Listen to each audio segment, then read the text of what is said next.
All sports, all the time. There's heroes and there's legends. Heroes get remembered. Legends never die. This is the Spoken Podcast. Hold your ears, folks. It's showtime. I'm your host, Lance Twidwell. Man, that kid, he can ball, man. He can ball. Touchdown, Kansas City! Patrick freaking Mahomes, baby! Let's talk some sports, because that's what we're here to do. You are tuned in to The Spoken.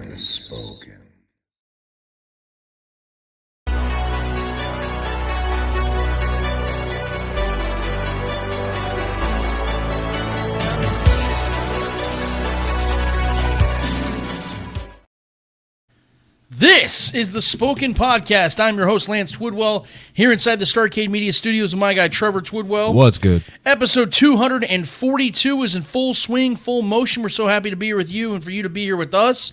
Whether you were live streaming, whether you were podcasting, or whether you were YouTubing, we want to thank you so much for taking the time to be with us in this time. As Trevor and I have a very fun-filled show for you guys today, as I have been trying to tell you guys for the last, 3 or 4 hours, we like to try to keep things as close to the vest as possible, but I promise you guys, we always like to reveal things right at the right time, and today we have a great show, a great guest, our guy from Chatting Up the Chiefs postgame show, which I hear, Trevor, by the way, is a pretty damn good post show. Yeah. Some pretty handsome fellows on there that like to smoke stogies and celebrate Chiefs victories on a weekly basis. Vaughn Booker is going to be joining us today on the Spoken Podcast for the first time ever. It's a funny story, Trevor, because we were supposed to have Vaughn on here a long, long time ago before we ever started up Chatting Up the Chiefs. Him and Noah Groniger and Clint Switzer from Starcade Media, the founders of the company, had been friends with Vaughn for a long time. Long story short, he was supposed to be a guest of ours when we first started up with Starcade. Things just kind of fell through, didn't really work out. But you know what's worked out? Is Chatting Up the Chiefs postgame show. 100%. And it's been an absolute blast, man, and we've loved every second of it with Vaughn. And we decided, you know what, we're going to have a bye week this week. Vaughn actually texted me a little bit after the show on Sunday, after the Chiefs beat the Dolphins. He goes, you know, we've been having fun, guys. Let's keep this good time rolling. I don't want to take the week off. I was gonna give everybody the week off. Trevor and I were good with it. And Book said, no, we need to have a show. So I decided, you know, let's have him on the Spoken. So he'll be joining us at noon today. Really excited to get Book's takes on things with the Chiefs moving forward. Really excited to hear from Trevor. I'm also, and most importantly, excited to hear from you guys. I know you guys tune in to listen to us, but I promise you guys we're doing the show to also listen to you, which is why in the Speak It segment later on today, we're going to have to get some thoughts, get some opinions, get some questions from you guys, and we'll answer them as honestly as we promise, as we possibly can, because that's what we do here at the Spoken Podcast.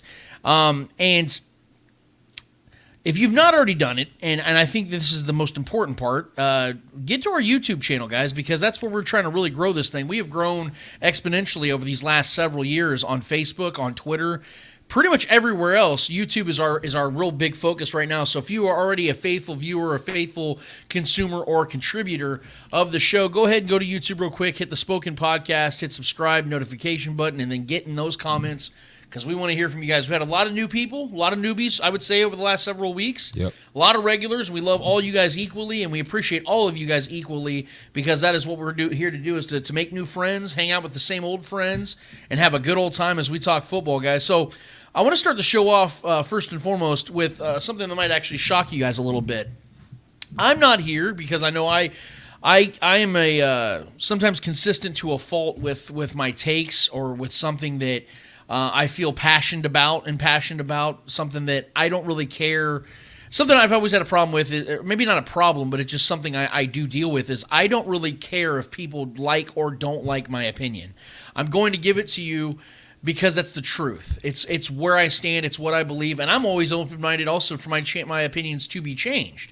I'm not somebody that's ignorant enough to believe that I know everything, because once I think that, I know I don't know anything. But on this show, you know, we've been very consistent on what we feel about this team, the Chiefs in particular. As a collective, whether Trevor and I believe they're a Super Bowl caliber team or not, we both believe this team is not only Super Bowl caliber worthy, but will win the Super Bowl this season. That isn't to say that we don't believe there are some problems, some faults on this team. And we've been making that very consistent and making that apparent on the show on a consistent basis throughout the last several months. Today I'm changing it up a little bit. And yes, it has a lot to do with the fact that the Chiefs don't have a game coming up this week. The Chiefs are currently on a bye week, so we're going to sit here and enjoy this weekend, not having to worry about a stress-filled football game that we all love and admire the team that we watch. But it's going to be nice to have a little bit of a break, both for the team to get a little healthier and for us to get a little mentally healthier. And for Trevor being on the physical side of things, he's a little shaken up today, but he's playing hurt today. But it's going to be a nice little break for all of us. So I decided, you know what, Trevor, what we're going to do today is we're going to take this episode, and I'm going to talk to you guys about the things that the Chiefs do have, not the things that they don't have. Because I've been addressing the problem at wide receiver. That's been very obvious. And I think that all you guys are probably sick of hearing about it. But trust me when I say, if that was the topic of discussion for today, I would still talk about it. And I love the fact that you guys still hang with me even when I talk about these things that I talk about over and over again. But today we're not doing that. Today I'm going to talk to you guys about, again, the things that I believe that are going to get the Chiefs another Super Bowl victory. We can sit here and talk about Patrick Mahomes, who I do believe, Trevor, is the MVP right now. I know that sounds nuts because he's having a down year to his own standard.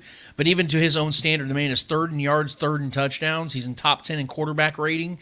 Completion percentage, I think he's top 4, if I'm not mistaken. He's completing almost 70% of his passes. And that's despite the fact that his team leads the league in drops. So we can sit there and start from right there and say, well, that's the reason why the Chiefs can and will win the Super Bowl is because Patrick Mahomes is still great even with an inept wide receiver room. But that's not what I'm going to talk about. Today I'm going to talk about the others. And we're going to start with that glorified, amazing, beautiful, almost damn near perfect defense this Chiefs team has. And although the Chiefs defense, do not have the top-ranked defense in the league right now, they rank 4th in points allowed this season. Here's a crazy stat that I don't think enough people are talking about, Trevor, because I know the Browns, 49ers, and other defenses like that get a lot of praise, as they should. They're awesome defenses. But the Chiefs rank 4th in points allowed. The Browns and 49ers rank 2nd and 3rd, respectively. But see, the Browns have allowed 4 fewer points, and the Niners have allowed 3 fewer points than the Chiefs. And that's with the consideration that the Chiefs have played 1 extra game than both of those teams.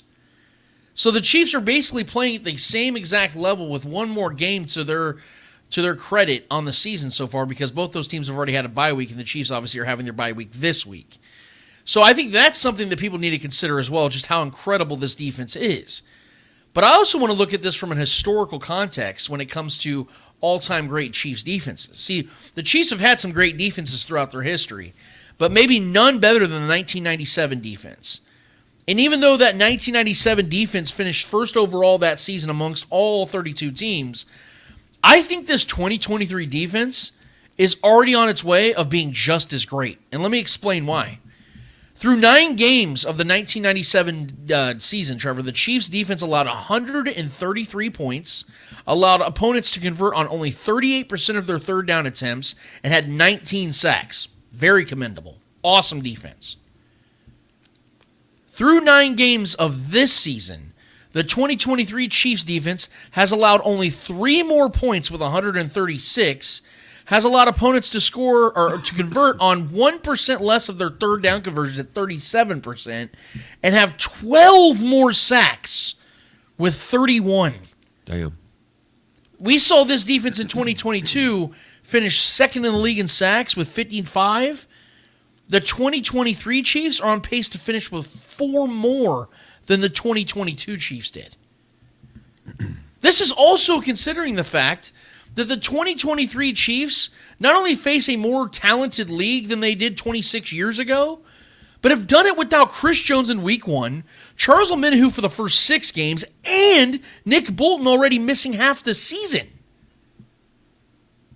I truly do believe this could be the best defense in Chiefs history, and it's not because of what they've already been doing, but what I think they're going to continue to do. And that's dominate their opposition. Now, on the offensive side of things, we are all fully aware of the issues this offense has had all season long. Some, like Trevor and I, prefer to be a little bit more honest about said issues, but we know that everyone, whether they want to admit it or not, that's watched this Chiefs offense knows that there's something clearly not right. And there's theories out there. And I want to address something that I am so goddamn sick of, and so goddamn sick and tired of, Trevor, when it comes to this offense and them not being close to what they should be. And that's the excuse that offenses league-wide are struggling. I don't want to hear the excuse that offenses are down league-wide when we discuss the ongoing issues with the Chiefs' offense. The Chiefs' offense, the Chiefs as a whole, are not standardized by what the rest of the league can't do because the rest of the league doesn't have Andy Reid and Patrick Mahomes. The standard's different in Kansas City. Excusing the Chiefs' offensive struggles because the offenses around the NFL are struggling is like discrediting how great the Chiefs' defense has been because defenses around the NFL are playing better than they have in almost 20 years. Are we going to do that? Are you guys on board with saying, well, the Chiefs' defense has been good, but let's be honest, I mean, offenses are down? No. We're all going to sit here and sing the praises of this defense just like we would if the Chiefs' offense was clicking like it's 2018. There's a different standard here. I'm not going to use this lame-ass excuse to justify the Chiefs' lackluster offense through 9 games. I demand better because that's the standard. Don't like that? You guys don't agree with that? Then how about we practice on rooting for a team that doesn't have a Super Bowl or bust standard? Because that was our reality about 10 years ago, a little bit less than that. Having said that, you guys know that the Spoken is a place for solutions. So guess what? Trevor and I, being the solution-driven men that we are, I got a couple for you. And I'm sure Trevor will as well if he maybe agrees with mine or has his own. But I got 3 little solutions for this offense, Trevor, viewing audience, ladies and gentlemen, that this offense can and I believe will utilize to better things and to help this defense win another Super Bowl. First of all, Rashee Rice has to get more opportunities. I know that's the most obvious no shit statement to make, but hear me out, guys. I'm not talking about snaps. He's getting plenty of those. I'm talking about targets, opportunities with the football. There is no reason in the world why he only got 2 targets, 2, in 41 snaps versus the Dolphins last Sunday. Especially when he caught 2 balls and a touchdown in those 2 targets. Right. Rice is without question the Chiefs' best wide receiver at this point. He might be an inexperienced rookie, something I've been talking about. But his upside and ability surpasses any other wide receiver on this roster, and I don't think it's debatable. And look, I'm not going to put a cap. I tweeted this out yesterday, Trevor. I'm not going to put a cap on what Rashee Rice will do in the second half of the season because I was completely wrong on how he would produce in his rookie season. If he's going to play the snaps, though, he needs the targets. It's time for Rice Patty, my beautiful nickname that I conjured up with Patrick Mahomes and Rice's connection, to take full form. It makes no sense whatsoever to have this young dude on the field, knowing what he's capable of, knowing what he's done to this point of his career and this point of the season, and not allow him an opportunity to continue to do that. Does he have a drop problem? Yes. But I will take his drop problem over MVS's problem of not being able to get open or just disappearing altogether. I will take his problem over Sky Moore's problem of not being able to get open enough, not gaining the trust, not running the routes correctly. I will take his problem over any other wide receiver's problem on this team right now. Because I can live with drops of a dude who's out there scoring touchdowns and getting yak yards and extending drives, extending plays, making shit happen in an offense that is desperate for it. Another solution. Make the Kadarius Toney trade make sense, for Christ's sake. There are tons of theories out there regarding Kadarius Toney's absence in this Chiefs offense. For me, it's one or both of these things, Trevor. 1, he's yet to gain the trust of Andy and Patrick. Or 2, due to his injury history, the Chiefs are shelving him until January. See, week 1 was a massive opportunity for KT to show and prove that he will be a reliable wide receiver that justifies the Chiefs moving off of Juju and not going after other wide receivers like D-Hop. Instead, the man had one of the worst games a wide receiver has ever had in NFL history, literally, and was the single reason why the Chiefs started the season off 0-1. In that game, Kadarius Toney had 5 targets on only 16 snaps. So he essentially got a target per 3 snaps. That's high level of targets. Since then, he's had 23 targets on 125 snaps. And since week 7, he has only 3 targets on 32 snaps. So 1 per 10 snaps, basically. It's obvious that Andy Reid is hesitant to give him more opportunity, while Patrick Mahomes clearly isn't looking his way. That is the double negative you never want to face if you're a Chiefs receiver.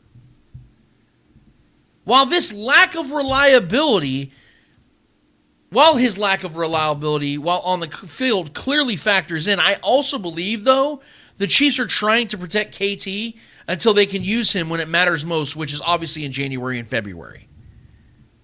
Tony's entire defense from fans and his performance in Super Bowl it was his punt return and the corn dog play in Super Bowl 57. In order for the Chiefs to continue to justify the trade they made to bring him in, he has to be as healthy and available for them in the postseason as possible. His current workload would essentially ensure that as a reality. Kadarius Toney has been an absolute disappointment this season, and maybe that doesn't change once the postseason begins, but maybe it does. And if in fact it does, then this frustrating, confusing season he's having will make a lot more sense. Let's hope for the latter, because giving up draft assets that we know this team looks at as pure gold to get this kid and to give him 7 snaps in a game against the Dolphins that you knew that you needed to score some points, or at least you thought you did at the beginning, is definitely saying something about where they stand with Kadarius Toney right now. Final solution here, Trevor. And I want you guys to fill the chat, and Trevor, I want to get your takes in just a second. My final solution, it is, I think, something that Trevor and I have both been waiting for, and I know that it was something that we were going to have to wait for before the season started. But now it's time. It is time for the Chiefs to unleash Jerick McKinnon. Through the first 9 games of 2022, Jerick McKinnon only had 25 receptions for 212 yards and 1 touchdown. Through 9 games in 2023, Jerick McKinnon has 17 receptions for 147 yards, but 3 touchdowns. 2 came in 1 game. So you can see that easing McKinnon into the season is a very real and intentional tactic for the Chiefs. And if we remember from just last season, it worked tremendously for them. Because from game 10 to the Super Bowl last season, Jerick McKinnon essentially doubled his numbers, quadrupled them in some categories. He ended up with 36 receptions for 332 yards and 8 touchdowns in that final stretch of the season last year. We know this team has some serious offensive problems. If the Chiefs are planning on going on another run, they're going to need another run like that from Jerick McKinnon, and I do believe it's coming. As I always say, this offense is at its absolute best when Jerick McKinnon is involved. You saw it in that Dolphins game. Travis Kelce got doubled when he was going over the middle. Jerick McKinnon breaks wide open. Patrick Mahomes hits him for the easy dump-off touchdown screen, and there's 7 points right there. There are going to be many opportunities like that for the rest of this season for Jerick McKinnon to get into the scoring category, at least move the chains. And I think the Chiefs have been waiting to get that open because they know that Jerick McKinnon is an undersized, older running back. You don't want to be using him like that in week 2, week 3. You know he'll wear out by week 11 or week 12. Instead, they'll ease him in until week 10, week 11, week 12, and then he starts to pop.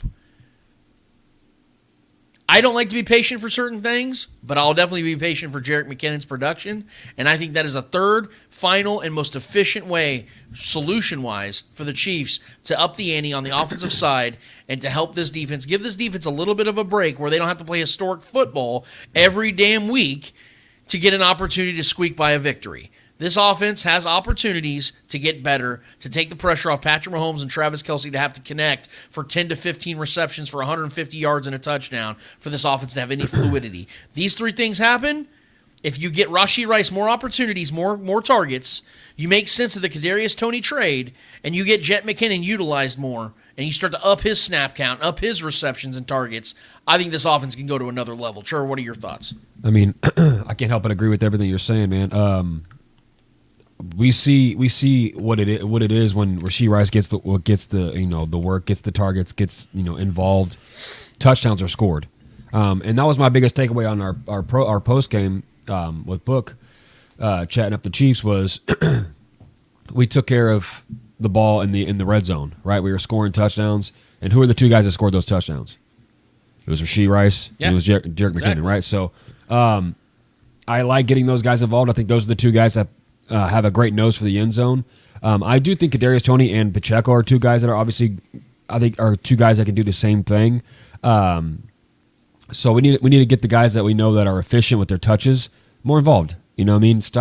No offense to MVS, but I mean, he can completely go out of the game plan a lot of times and I would have no problem with that. But as far as getting Rashee Rice going, man, getting him on the field more and more. The snaps are there, but the snaps could definitely improve more and more. The targets definitely need to be going up. I don't understand why he's getting 3-4 targets a game. The dude should be getting at least 6-7.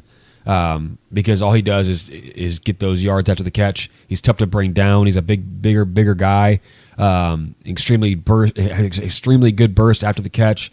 And then Jerick McKinnon, you get him in space. He's as deadly as anybody in the league in space. Yeah. He's proven that over the years. He's a freak athlete, knows how to make people miss, and knows how to get to the end zone.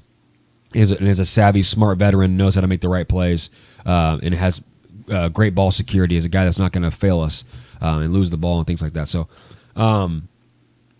I think I don't understand what the issue is with Kadarius Toney. I don't. Obviously, there's something that's keeping him off the field, whether it's, like you said, but whether he doesn't know the offense that well, which I have a tough time believing. He spent the whole offseason with the Chiefs this offseason, and all reports were always that he was a very highly intelligent guy. Coming from Kelsey. Kelsey was immediately talking about how intelligent he was and how great his skill set is with the ball in his hands. So and we see it when he gets the ball. I mean, I know he had the blunder week 1, but outside of that, when he gets the ball in his hands, he's creative. He makes guys miss. Maybe the most shifty guy we have on this offense with the ball in his hands. We saw that last week. He had that ball. He got that first down for us. He's aggressive. He was taking guys, dragging guys over on him for that first down. You want to see more of that, but after that, he never saw the ball again. So I don't really know what the problem is there. It's really just a mystery for us at this point. But I do think coming out of this bye week, that is something that they're gonna have to figure out. I think getting the ball in the playmakers' hands needs to be priority number 1 for this offense. And there's some confusing things too. Even this past game, in the Dolphins game, Travis Kelce in and out of the game. I was confused by that. I wasn't sure what the deal was with that. Whether he's still kind of lingering, has an ankle lingering issue, possibly. Who knows, man? But there's definitely a lot of things this offense needs to figure out. But I do think narrowing down the target pool and the snaps pool for these guys, not rotating so many bodies in so often, so frequently, and it feels like every play we're bringing in 2 to 3 different receivers for all these different packages, and it's like it's really going to be it's hard especially for Patrick to find rhythm with these guys and rhythm offensively in general when you have different numbers on the field consistently. If Watson needs to go out there and be wide receiver 2, I'm fine with that as long as he's producing. I don't care, man. Right. You know what I mean? If he has Patrick's trust and they have a good connection and he's running the routes and he's breaking free and he's creating separation, keep him out there. I don't care. I mean, if he's going to be the guy this season, fine. If he's going to be that juju, fine. I don't care. Like I said, at the end of the day, every time I say this, I'm a Chiefs fan at the end of the day. I don't care what name is on the back of that jersey. I don't care what number is. If they're producing, if they're efficient, if they're the ones that are going to get us over the top and help us meet our end goal this season, which is a championship, that's all I want. That's all I care about, is getting these wins and getting to the end goal here. So I believe I have my faith in Andy Reid and Patrick Mahomes for good reason. We have a large sample size of them figuring things out whenever they've encountered lulls offensively. I have to have trust and faith that they'll figure this out. And I think having this long bye week, having 10+ days off to really rein it in and figure out what they need to do. I think narrowing down the offense makes a lot of sense, man. I definitely agree with the narrowing down because of the fact that, I mean, I don't want to sound like I told you guys so. When I told everybody, guys, you have to be realistic with this wide receiver room, even if this wide receiver room was better than I was going to anticipate, which it's clearly not. I was 100% correct on this. Yeah. This wide receiver room is not good. But what I was saying was people were like, oh, this team's 7 wide receivers deep. No, they're not. They're not. They're not even 3 deep. And I was telling people that, guys, if you look at the historics of Andy Reid's offenses, you're getting 3 or 4 guys at best. They're going to be notable figures in that wide receiver room. That's why I said I would rather them just keep 5 or 6 wide receivers and then utilize those roster spots elsewhere and add more talent there than to have 7 wide receivers on the. Because let's be real, Trevor. Looking back now, Yep. you would have to agree, and I think the majority of the people. I don't want to speak for you guys, so you can tell me if you disagree.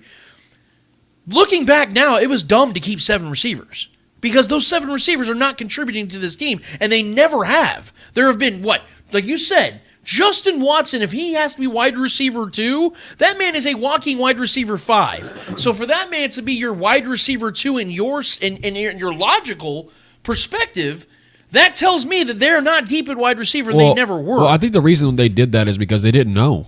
Exactly. But I think it was the right move to keep that amount of receivers because look, they're starting to fall off. Richie James got hurt, and we don't even know what he was going to be in this offense, what he could be maybe down the road in this season. Who knows if he gets involved again? They were trying to trade him during the trade deadline, so who knows? But guys like Justin Ross obviously is not working out right now. We really, really wanted him to be something, but maybe more than anybody in this offense. And it hasn't worked out. That's off the field issues, but it's still something, right? So guys have kind of, I think they wanted to bring in a big group of receivers and see what cream rises to the top.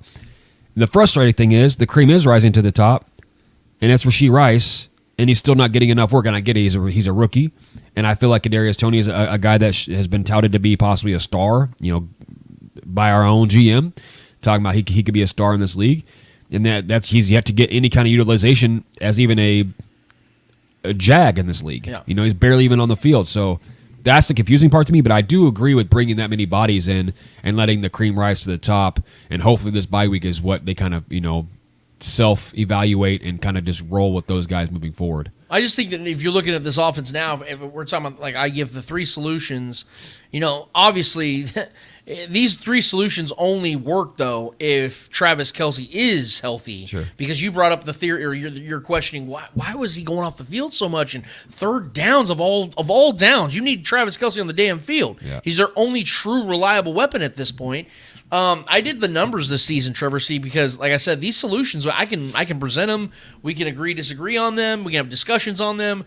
The fact is, they only work, though, if Travis Kelce's working. And this offense only works if he's doing his thing, because I ran the numbers. In games that Travis Kelce has scored a touchdown this season, the Chiefs are not only 4-0, they're averaging 29 points per game if he just scores a touchdown. Yeah. In games that Travis didn't play or didn't score a touchdown in, the Chiefs are 3-2 and average 17 points per game. So there's a drastic difference in how this team, and this is why I kept saying, you look at the way Patrick throws the ball to a Travis Kelce, and it's such conviction, confidence of knowing it's going to work. They had, 29 consecutive completions at one point this season? Yeah. And then you look at everybody else, and even including Rashee Rice, where it's like, fuck, all right, here we go. Let's see if it works. You know what I mean? You could just see it in Patrick. It's different. Yep. We've watched Patrick now for 6 seasons. We know his body language. We understand the guy inside the helmet. Yeah. And you can tell that there's just such a different body language between throwing to Travis and throwing to other guys. And it's understandable because he has such tenure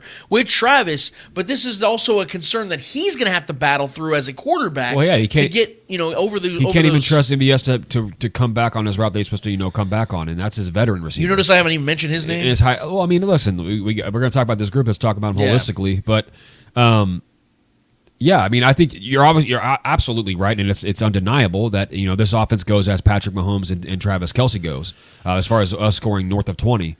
But I think this is a point. This bye week is a perfect fork in the road moment for this coaching staff, for this franchise to prepare for life after Kelce. Yeah. And Patrick Mahomes to prepare for life after Kelce and finding, another safety blanket guy, a guy he can trust. And I think that could be Rashee Rice. That could be a Jet McKinnon as well, a guy he can dump it down to and get those big chunk plays as well. But I think KT needs to be one of those guys, and Sky Moore was drafted to be one of those guys as well. So there's a lot of things I think we need to prepare for. Travis Kelce is 34 years old. and has dealt with a couple of injuries already this season. So we need to start preparing for the offense to be efficient, starting after this as the second half of this season starts. Finding other outlets. Yeah. If teams are going to be doubling, tripling Kelsey and daring us to win without him and putting up points without him, we need to accept that challenge. Right. And find. And I believe Andy Reid will find ways to do that schematically. It's just been a challenge up to this point, and this AFC is loaded with talent. Come playoff time, this is going to be a challenge. So we're going to have to figure some things out pretty quickly, man. I'm glad you brought up Andy because he was the next portion I want to kind of transition this conversation in before we get to book in a little bit. But our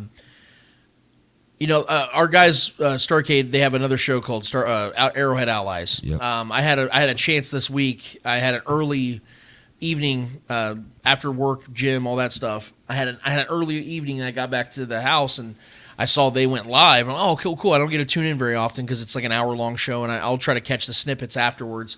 And I caught a portion of the conversation where they were talking about the offense. They were talking about this stuff, and I love our guy Brian B. Shinen from Hot 103, and he also obviously does the show Arrowhead Allies on a consistent basis with Clint, Noah, Shaggy, and Michael, Matthew. I caught a part where I actually started chiming into the comments. I don't usually do that when I watch shows. I usually just sit back and enjoy because I talk so much. It's sometimes good just to shut up and listen to other people. You can't help yourself. But I couldn't because my guy Brian, in all respect to him, I'm not calling him out, but he was talking about some stuff that I vehemently disagreed with. He started bringing, and I know our guy Book feels the same way. It's the EB argument. Oh, well, the Chiefs are missing Eric Bieniemy. Yeah. And then it becomes a Matt Nagy argument. Then it becomes a comparison between the two OCs. And all I really tried to break down was this. Guys, first and foremost, and we've said it over and over again on this show, and I mean it every single time, Trevor, Clay, everybody all appreciated what Eric Bieniemy was for this team. This team won 2 Super Bowls, and he played a role in that. And I will forever be grateful for what Eric Bieniemy was as an OC in Kansas City for the 5 years he was the OC. Or longer than that, actually, if I'm not mistaken. Should be a head coach in my mind. The point is, this offense, no matter who the OC is Andy Reid's offense. Go watch the tape. I usually don't like to do lip reading because sometimes it can be deceitful and it can be wrong, but it is legitimized. In the Dolphins game on that 3rd and 1 play, go look at the video.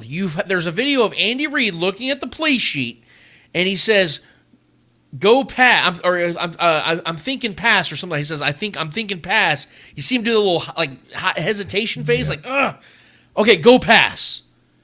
Andy Reid's the one calling the play. He's giving Nagy the run pass option. He's saying, all right, let's go run here. Give me some, get 3 plays off the sheet. Go with the one you think is best. Hey, let's pass. We got to pass here. Go with the 3, narrow one down. That's what they're doing with those 15 seconds. They have the headset still working with Patrick Mahomes before it goes off.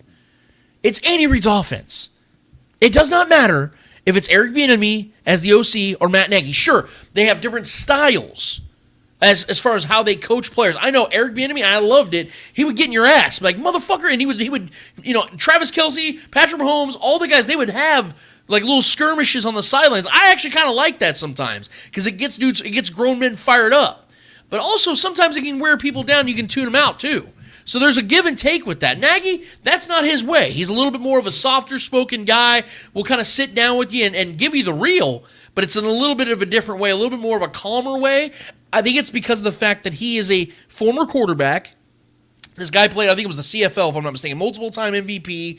This guy, he knows what a quarterback's looking to get from his OC, from his quarterback's coach, from everybody down the line, from head coach down. So I think there's just a different style. But at the end of the day, guys, when it comes to play calling, when it comes to the struggles or successes of this offense from a coaching and schematic standpoint, it is always going to begin and end with Andy Reid. To add to that, we've struggled on 3rd and short for years. Exactly. This is not new. It's coming to a head this season because it's been consistently a problem year in, year out. And listen, this is a grievance from privilege. Once again, I always want to state that because as Chiefs fans, we are spoiled because we sitting here 7-2 going into the bye week, just shutting Tyreek's ass up. All these things, we're continuing to win games. We're still the favorite to win the Super Bowl, And here we are trying to find the things that we don't like. So I want to start from there. But at the same time, the simple parts of football is where we struggle. And that's very frustrating because we excel so much at the difficult things. Right. We win on one leg. All these things. We do all these crazy, incredible things. And Pat has all these incredible moments. And Andy Reid is, statistically one of the greatest coaches of all time. But it's like the little minuscule things, the little things that everyone knows how to succeed at, we try to get too cute. And that's the most frustrating thing. We try to outsmart people. We end up outsmarting ourselves a lot. But that's been going on for years, guys. This is an Andy Reid issue. And it always has been. You live and die by the sword of Andy Reid. And this is one of his double-edged swords moments where it's like, damn, can we just get a yard? Can we just push, use the strength of our O-line to go instead of, doing some kind of, four-man motion type thing when we're moving everybody around and direct snapping it to Blake Bell? Like, can we just this has been a thing for a long time, guys. And it works sometimes, but a lot of times it doesn't. But this is not a OC issue. Well, and I want to put up, if we could, real quick, because I know we haven't gotten to speak it yet, and guys, keep filling the chats if you guys can, but Shaggy had a comment that said that addressed this very thing, and I want to talk about real quick. He says, what do you also think of the offensive third down packages that feature Tony Rice and Kelsey on the sidelines? And how much blame of that goes to Nagy, or do we blame Andy Reid? This is the point I'm trying to make, guys, because what I'm seeing this season, and it dawned on me finally through 9 weeks, what Andy Reid is doing is not making any sense as far as what offenses he's putting out there every single week. He's calling plays as if he still has Tyreek Hill out there. It does push the 3rd and 1 stuff aside real quick, because you're right, Trevor. That's been going on for years. Yeah. But it's after the scripted drive, the first 15 plays, he's still these long ass deep shots and dude, you don't have those guys anymore. He's trying to zig when everyone else is zagging, and it's just you have to call your offense according to the pieces you have. Yes, Patrick Mahomes has a golden arm, and you like to throw the ball deep, and it's fun, it's exciting. You like to play that sexy style of football. But that is what doesn't make sense. Is you had Brett Veach, and I hate to keep bringing it up, guys, but I'm bringing it up real quick just to make a point. You had Brett Veach this offseason sit on his hands, not add to this wide receiver room. You said, no, this is the room we want. We have 7 guys we like. We're going to figure out who those guys are throughout the season, and we'll figure it out. Then the trade deadline comes, and you've been struggling for 6-7 weeks. No, we're still good. This is how we're going to do things. And then Andy Reid is calling the plays as if they went and got DeAndre Hopkins, or they still had Tyreek Hill. It doesn't make sense how they've been handling it from the top, where you have Brett Veach giving Andy Reid a particular offense. Andy Reid is still utilizing his offense as if that didn't happen. It's not clicking, guys. So from a schematic standpoint, when people say, like, hey, these wide receivers aren't put in the right position sometimes, I'm going to agree with you. I'm going to say that that's true. I don't like the fact that on 3rd fucking down, 3 of your most prominent, or at least your most talented, your most reliable tight end by far, your most reliable or your most proven receiver to this point, which is wild to say, and one of your most skilled players as a whole in Kadarius Toney is on the sidelines on 3rd down. It don't matter if it's 3rd and inches or 3rd and 26. Yeah. What in the hell is that? To me, bro, it's pretty simple. I think you know the phrase, you're so smart you're dumb. Yes. It's honestly, I think Andy Reid is the smartest offensive coach of all time. I don't think it's close. I think he's the greatest offensive genius to ever grace this sport. But there's also flaws that come to that, and I think sometimes he can stroke his own ego, not intentionally. I just think he tries to, someone who's like had a 5.0 GPA in high school, and they're the smartest person, but they lack like common sense a lot of times. That's what I'm saying. Like you're so smart, you're dumb. Sometimes I feel like he just outsmarts himself with these things, where he tries to get, he tries to confuse the defense so much. He's always been this innovative guy, and it's a copycat league, and there's been so many like stolen plays from Andy Reid's playbook and what he's put on film. I think he tries to do that too much sometimes. Sometimes football is a very simple sport, and you can beat people just straight up, and I think we have the horses to do so. Sometimes we just forget that. Yeah. We've invested so much in this O-line. I think this O-line can go toe-to-toe with anybody in this league, and we forget that sometimes. We try to get too cute. Like I said, like we'll have Rice, Tony, and Kelsey on the sidelines, like Shaggy said, on these packages on 3rd and short, just to kind of like try to outsmart the defense as we end up outsmarting ourselves. Yeah. You know what I mean? So it's overthinking it is a bad thing. It's not even overthinking it for me. I think it's just like Andy Reid's just trying to like kind of show off a little bit. Like, hey, I'm gonna get you on this play. There's on these primetime games, and then it backfires. Yeah, he's so smart, he's dumb sometimes. And I love Andy to death, but yeah, this is absolutely an Andy Reid issue. That's absolutely what this is. But like I said, it's a double-edged sword, because when it works, my God, look at that genius. You know what I mean? So we got to take the good with the bad. But right now, the bad is kind of piling up on the third and shorts. The red zone is definitely going to be fixed. I believe the red zone. We're going to start scoring some points. Well, they did go 2 for 2. I will give them that. Yeah, right. So, and who do those? Yeah, and who do those touchdowns go to? Right, the guys like we know have the nose for the end zone. So I think that'll get cleared up. But the third and short stuff is the most worrisome one because that's what keeps drives alive. That's what keeps other opposing really good offenses off the field. You know, that's what keeps the rhythm going for this offense. So that will be fixed, but Andy Reid's got to start outsmarting himself. Well, and again, it's like you're reading my notes here, man, because this is the stuff I've been trying to, lead into the show all day today about where I'm seeing things go. Because everyone assumes Andy Reid, obviously the best coach after a bye and all this other. No one prepares better than Andy Reid. All that 27-4 or something like that. Historically true. With the playoffs, I think it's like 36-7 or something outrageous. Crazy. Yeah. What I hope though is it isn't just. Well, we just assume he'll get a W because everybody talked about, guys, I think the Chiefs overlooked the Broncos because they've been playing for the Dolphins offensively for 2 weeks now. The Chiefs put up 14 points offensively in that Dolphins game. And so I'm hoping the assumption that this bye week's going to give the Chiefs a refresher and an understanding of what they need to do. My worry, though, is the Chiefs had 9 damn games of live rounds to learn their offense, and it was still something wrong. So it's going to take some serious pride defining from and sharpening and shaving from Andy Reid to understand what he does have in this offense, and it's going to take these pieces to play within that realm because it's starting to get to a point, Trevor, where we can't just sit here and say it's early. It's not. Yeah, We're halfway through the damn season, and furthermore, they better figure it out because the Chiefs don't exactly have what I would call an easy remaining schedule. They have the Eagles still. They have a Raiders team twice that's somehow still playing good football, or decent football. They're not a great team by any means, but they're playing decent football. You still have the Bills, who at that point are still going to be clawing and fighting desperately for a playoff spot. They're going to get up for that game. Sure. You got to go to New England, a team that's so damn weird. They're not a good team, but for some damn reason, when they play like a Bills team or a team like that, somehow it's always ugly and muddy, and you're going to have to fight for that one as well. You have the Bengals, you have the Chargers again. Like there are still games on this schedule the Chiefs can lose, and I think you have to put aside this whole the Chiefs are going to roll the football out there and win some of these games. These games aren't gimmies. I think they can go into Green Bay and beat the Packers. But would it shock you, Trevor, if that's a 16-10 kind of game going into the fourth quarter? At this point, no. You know what I'm saying? Like, that's what I'm saying. Like, these are things that they're going to have to really – if this bye week is going to be that, it better be that in more ways than one, man, because, I mean, this team is – we can't sit here and pretend like they got things figured out. It has not been figured out, and I don't want to hear, they're 7th in offense right now. Guys, did you all not just say that this is a down year offensively? So if you're 7th, which isn't bad, it's top 10, but if you're 7th in a bad down year offensively, that's not something to be proud of, especially when you have Andy Reid and Patrick Mahomes and Travis Kelce doing the thing still, or being the guys. Now, I want to talk on the defensive side real quick before we get to our guy Book, and I want to address some stuff. In particular, the Chris Jones stuff I want to get through to real quick because, as you guys know, Chris Jones made a really boneheaded decision in that game. If you guys don't remember, it was in the fourth quarter. Chiefs were they stopped the Dolphins, had a big, I think it was a sack or an incompletion on 3rd and 15. Mm-hmm. Got him out of field goal range.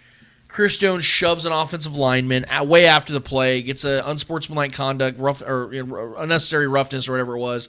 15 yards, extends the drive the very next play. I believe it was the very next play. The Dolphins, touchdown. Raheem Mostert runs in for a touchdown. The game is unnecessarily close at that point. Trevor and I were very, very pissed when that happened. Chris Jones had no reason, and there are no excuses for what he did. That was a stupid-ass decision.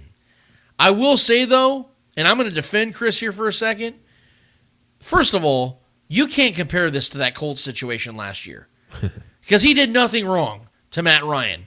He did nothing to warrant a penalty. That was one of the worst fucking decisions I've ever seen from a ref. It was terrible. Hurt his feelings. So throw that one to the wayside. This is a separate entity. This is a standalone problem.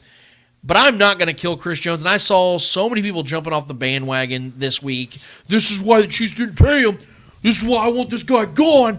like I saw all this shit. Slaves of the moment. Yeah. And since all you guys are jumping off the bandwagon, I don't want to say all y'all, but a lot of y'all are doing that again. I'll remind you that despite being second amongst all pass rushers this season, I mean all pass rushers, every single guy that rushes the passer in the NFL, Chris Jones is second in double team percentage. 71% of his snaps, he is double teamed. He also, in the same breath, ranks second amongst Chiefs players in sacks by 0.5 sacks behind Karlaftis, and is currently second amongst all interior defensive linemen in sacks. And Aaron Donald does not have more than him. In fact, they have the exact same, 5.5. So while we sit here and revel in one bad decision that actually didn't even ultimately cost the Chiefs, and again, I'm not excusing it, it was stupid as hell, Chris Jones is having another all-pro season. Yep. How about we focus on that for a little bit, guys? Because this guy, and I know we were saying, well, Lance, he's only got 5.5 sacks. What the hell's going on with Chris Jones, man? He's only on pace for 11 sacks this season. Trevor, I don't know if you noticed. At the nose tackle position. George Karlaftis is on pace to have over 12 sacks, which would be by far, My it would guy. double his career high, which is 6 his rookie season. Yep. Mike Dana has 5.5, 6 sacks this season, having a career season already. About to get paid, yep. Do you know why those guys are having career years? They're benefiting off of having a lot of one-on-ones because somebody's getting double, triple teamed every snap. For sure, man. So while y'all want to sit here and crucify my guy Chris Jones, be thankful because this might be, in fact, the last season we have Chris Jones in Kansas City. Possible, man, yeah. And trust me when I say, George Karlaftis, and if Mike Dana is still here, or whoever else is rushing the passer after the season, they're going to wish he was still here. And you are too. I'm not saying this defense is going to fall apart if Chris Jones isn't here next season. But trust me when I say that is the biggest gaping hole the Chiefs are going to have to fill if, in fact, he is gone. You guys better appreciate greatness when you got it. And Chris Jones is the epitome of greatness. Stupid decision, but everybody makes one or two here or there. Chris Jones should not have done that. And I guarantee he would own up to it for the rest of his days. That was a dumb decision. If it happened on their 40 or something like that, or on their 30-yard line or something like that, cool. But this was a very poorly timed penalty. I think he was frustrated because he wasn't having the game he probably wanted to. Obviously, he was getting held on every fucking He was getting play. held. Absolutely. I mean, that's every week, bro. But yeah, I expected. Honestly, I expected a better game from Chris. He wasn't as good as I thought he would be, and I think he knows that. I think he has a higher standard for himself even than what we expect from him. So I think it was a frustration thing, but as a leader of this team and as a guy, as a captain and a guy that is a pillar player for this team, 100% needs to keep his head cool in those moments. And that was could have cost us the game if things went wrong. If one wrong turn was taken, that could have cost us. So yeah, man. And momentum swung after that play. So I want to stay on the defensive side, too. There's some positives I want to give you guys, just some fun numbers in case you guys don't follow me on Twitter, at Lance Has Spoken. The Chiefs' defense has now gone 22 consecutive regular season games without allowing 30-plus points and have only allowed 30-plus points once in their last 25 total games. It was the Super Bowl against the Eagles when they allowed 35. What Steve Spagnuolo is doing with this defense is nothing short of amazing, but I also want to give Drew Tranquill some credit here. Drew Tranquill, guys, I'm telling you right now, I know this is going to sound hyperbolic because it almost does sound prisoner of the moment, but I don't think I'm going to be wrong. Guys, I do think that whenever it is that Drew Tranquill is no longer a Chief, I think we can look back and say that might have been the greatest free agent signing in Brett Veach's. Don't leave Mike Edwards out of this. And that is including Tyrann Mathieu. Yeah. Tyrann Mathieu changed the culture. I will forever give him that. But what Drew Tranquill is putting on the field, you cannot put a price tag on that. This dude the Chiefs got this man for 1 year, $5 million. Yeah. And he is playing like an all-pro this season. I think this is a guy that might get extended here in Kansas City. I mean, look, he'll be 29 next season. I know we got Nick Bolton contract situation coming up. I know we got Willie Gay coming up this offseason. There's some decisions I think that might be made here. He might be a guy that hangs around. Look like this, guys. We're Nick Bolton fans here, guys. We are. I know people think I don't like him because I made a post one time that I think the Chiefs need to consider spending money elsewhere. Bro, Nick Have Bolton, at my it. guy, dude. I love Nick Bolton. I love the pick from day one. I can show you the video. I said this guy is an old school football tackler. It's what the Chiefs have needed at linebacker since Derrick Johnson's prime. Every team needs a Nick Bolton. Everybody needs a Nick Bolton. The Chiefs have one. So trust me, I'm grateful for him. But what Drew Tranquill and this defense is doing in his stead is something that you have to marvel at. For instance, the Chiefs, without Nick Bolton this season, are 4-1. And we know the offense have had their problems, so it must be the defense that's doing some right things, right, without Nick Bolton. In those games, the Chiefs' defense has only allowed 18 points per game. That's considering the 10 points they allowed the Bears in the second half when they were resting all their starters, when the Chiefs were up 34-0. They've only allowed teams to convert on 36% of their third downs. If you remember, I told you guys the comparisons between the 97 defense and the 23 defense. Yeah. Guys, the 97 defense through 9 games allowed 38%. The Chiefs as a whole this season, throughout all 9 games, are 37%. It drops another whole percentage without Nick Bolton. The Chiefs' defense might be better at getting teams off the field on third downs, and the offense is better at converting third downs. I mean, it's nuts, dude. And so, and Drew Tranquill in those games, and the games that without Nick Bolton, there's 5 of them. Yeah. He has 28 solo tackles, 42 combined tackles, 1.5 sacks, 3 quarterback hits, and 1 tackle for loss. I mean, those numbers, you got that for $5 million. Yep. This dude just walked right into this defense and just fit seamlessly. That is why I really do believe that this could be the greatest defense in Chiefs history. Let alone, I mean, if not, the best by far in the Spags era. Because it's finally, I feel like Spags finally has every piece he's always wanted. You know what I mean? Like, you know when you get like a wish list and you know, you think your parents are going to get you a couple for Christmas, but they end up getting you the whole damn shebang. Trevor and I had some pretty damn good Christmases as kids, I will say. Our dad used to spoil the shit out of us. That's what it feels like. It feels like Spags had a wish list, and Veach is like, bet, I got you, man. I'll get this dude in the 4th round. I'll get this dude in the 6th round. I'll get this dude undrafted free agent. I'll go and get this guy for $5 million. I'll go get Mike Edwards for $3 million. I'll go, you know, I'll just finagle the shit out of this offseason. I'll go get Charles Omenihu for 2 years, $24 million. Yeah, Veach deserves his milk and cookies. Yeah, as much as I talk about this wide receiver room, and I said this on the chat of the Chiefs postgame show, as much as I criticize what Veach did at wide receiver, the man has put on an absolute show on the defensive side. This man, everybody wants to talk about, you know, John Dorsey this, John Dorsey. Trust me, I'm a John Dorsey guy too. He's the reason why Patrick Mahomes is here. Whether you want to say it or not, he is the one that pulled the trigger. Travis Kelce, he drafted him. He drafted Chris Jones. He drafted Tyreek Hill. He drafted some of the greatest players in Chiefs history. Yep. But all the pieces around him, the others, the guys that are starting to become other stars in this team, Brett Veach. Look at the rest of this team. Outside of Travis Kelce, Patrick Mahomes, and Chris Jones, again, I know those are the juggernauts, but all the other pieces, Brett Veach brought in. Yep. There's no other notable pieces. I mean, Harrison Butker, I guess. You give Harrison Butker, John Dorsey did that in 2017. Free agent. So I'll recant that statement a little bit. But the point is, I could list a bunch of guys that are on this team right now that everyone loves, that are playing pivotal roles on this team to help them win another Super Bowl, that Brett Veach brought in. And I continue to say this, too, about Brett Veach. The guy's young. Yeah, he's 43, you know what I mean? 42. Yeah, he hasn't been a GM. He hasn't, you know, this is him currently getting his chops in right now. You know, this is him as a young GM. He's not an aged guy yet. He hasn't been around enough to even be in this role long enough to really establish what his specialty is and how he identifies talent. This is a guy, I mean, listen, 10, 15 years from now, we could be talking about a guy that's the best GM in football. Right. Arguably already is. You know what I mean? So you look around all the GMs around the league, most of them are 50+, 60+. All these guys are older. I mean, it's starting to change a little bit now. Even head coaches are starting to be a lot younger nowadays, but this is a guy. This is a thing that, you know. This is something we will retroactively have a conversation about. But as far as what he's done, man, at defensive especially, offense, he's gonna have to figure some things out. But I give him all the credit, and I have all the faith in him. You know, he's handpicked by Andy Reid, who's an offensive-minded guy. So I think them teaming together, they'll figure it out. I think Rashee Rice could be the beginning of some really. I wanted it to be Sky Moore, but I have to be honest with myself. It's not looking like that's going to become something.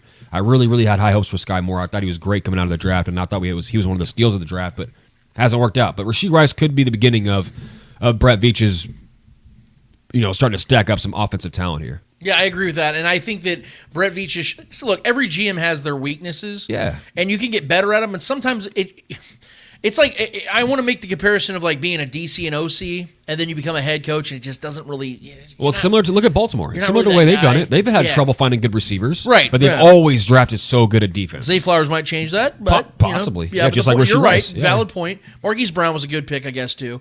The point I'm trying to make though is, I think that Brett Veach has shown us that his strengths can't outweigh his weaknesses.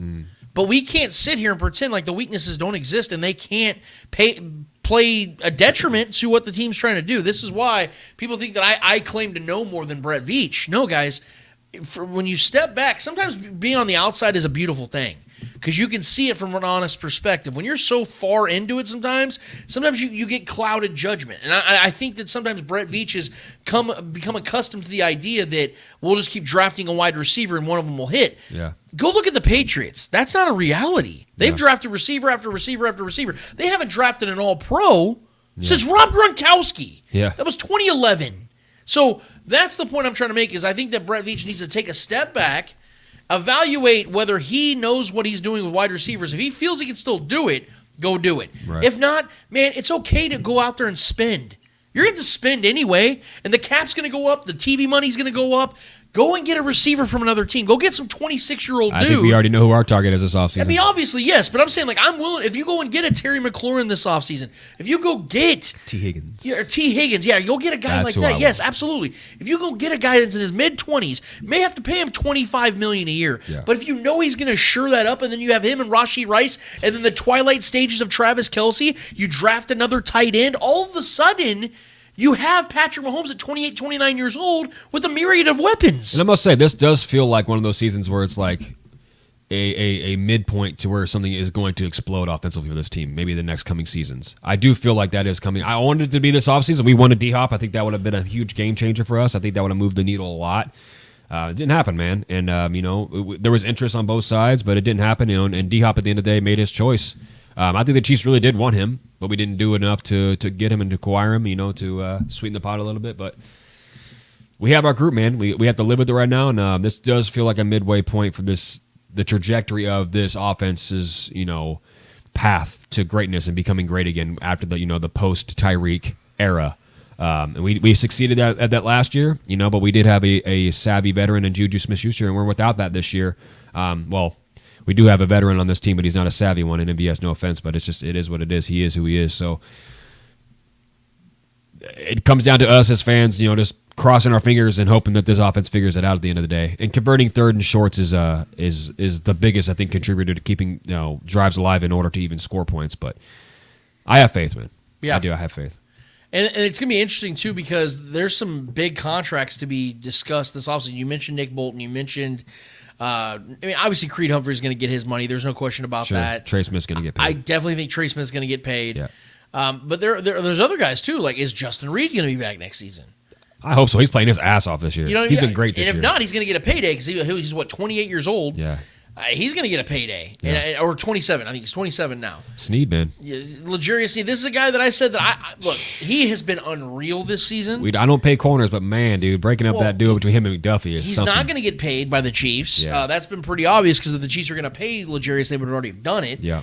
It sucks, but that's a part of the business, and that's why they drafted Trent McDuffie. That's why they drafted Shamari Connor, because they had to have contingency plans, whether L'Jarius Sneed's still great or not. Obviously, he's having maybe his best season ever, which is locking saying up something. wide receiver ones, man. Because holy hell, yeah, the Chiefs have the best corner tandem in the league. It's not even, us and the Browns for It's sure. so great that remember last season you had Joshua Williams and Jalen Watson. They were like hailed as like, oh my God. Yeah. Bro, you don't even hear about those guys anymore. And they're still playing good football. I think they're Trent still McDuffie- playing good football. It's going to be tough between Trent McDuffie and L'Jarius Sneed, who's going to be the all-pro on this team at that position? Shit, at this point it might be both. That would be crazy. 2 all-pro corners on the same team, bro. It's not out of the realm of possible. Are they not both playing like all Deservingly pros? so, no doubt. Yeah. I think Trent McDuffie is more popular. He's forced more turnovers. Yeah, he's a first-round pick. He's out of Washington. He's out of more of a prestigious school.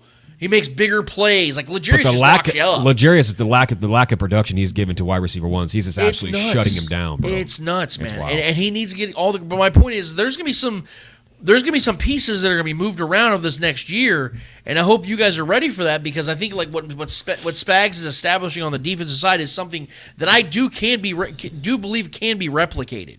Obviously, you're going to have the pieces in place, but we've seen Brett Veach. This is why I don't worry about that shit. Yeah. That if you lose Justin Reed, if you lose L'Jarius Sneed, we're not going to sweat it. Well, how did we feel when we lost Tyrann Mathieu? Everyone was kind of like, oh, like there was obviously the group that was glad to see him go, but at the same time, man, you lose a big name and a big talent like that, it's like, man, is there going to be a vacancy? Then we go sign Reed, and everyone's kind of questioning, well, he came from the Texans. Who really cares? The defense got better.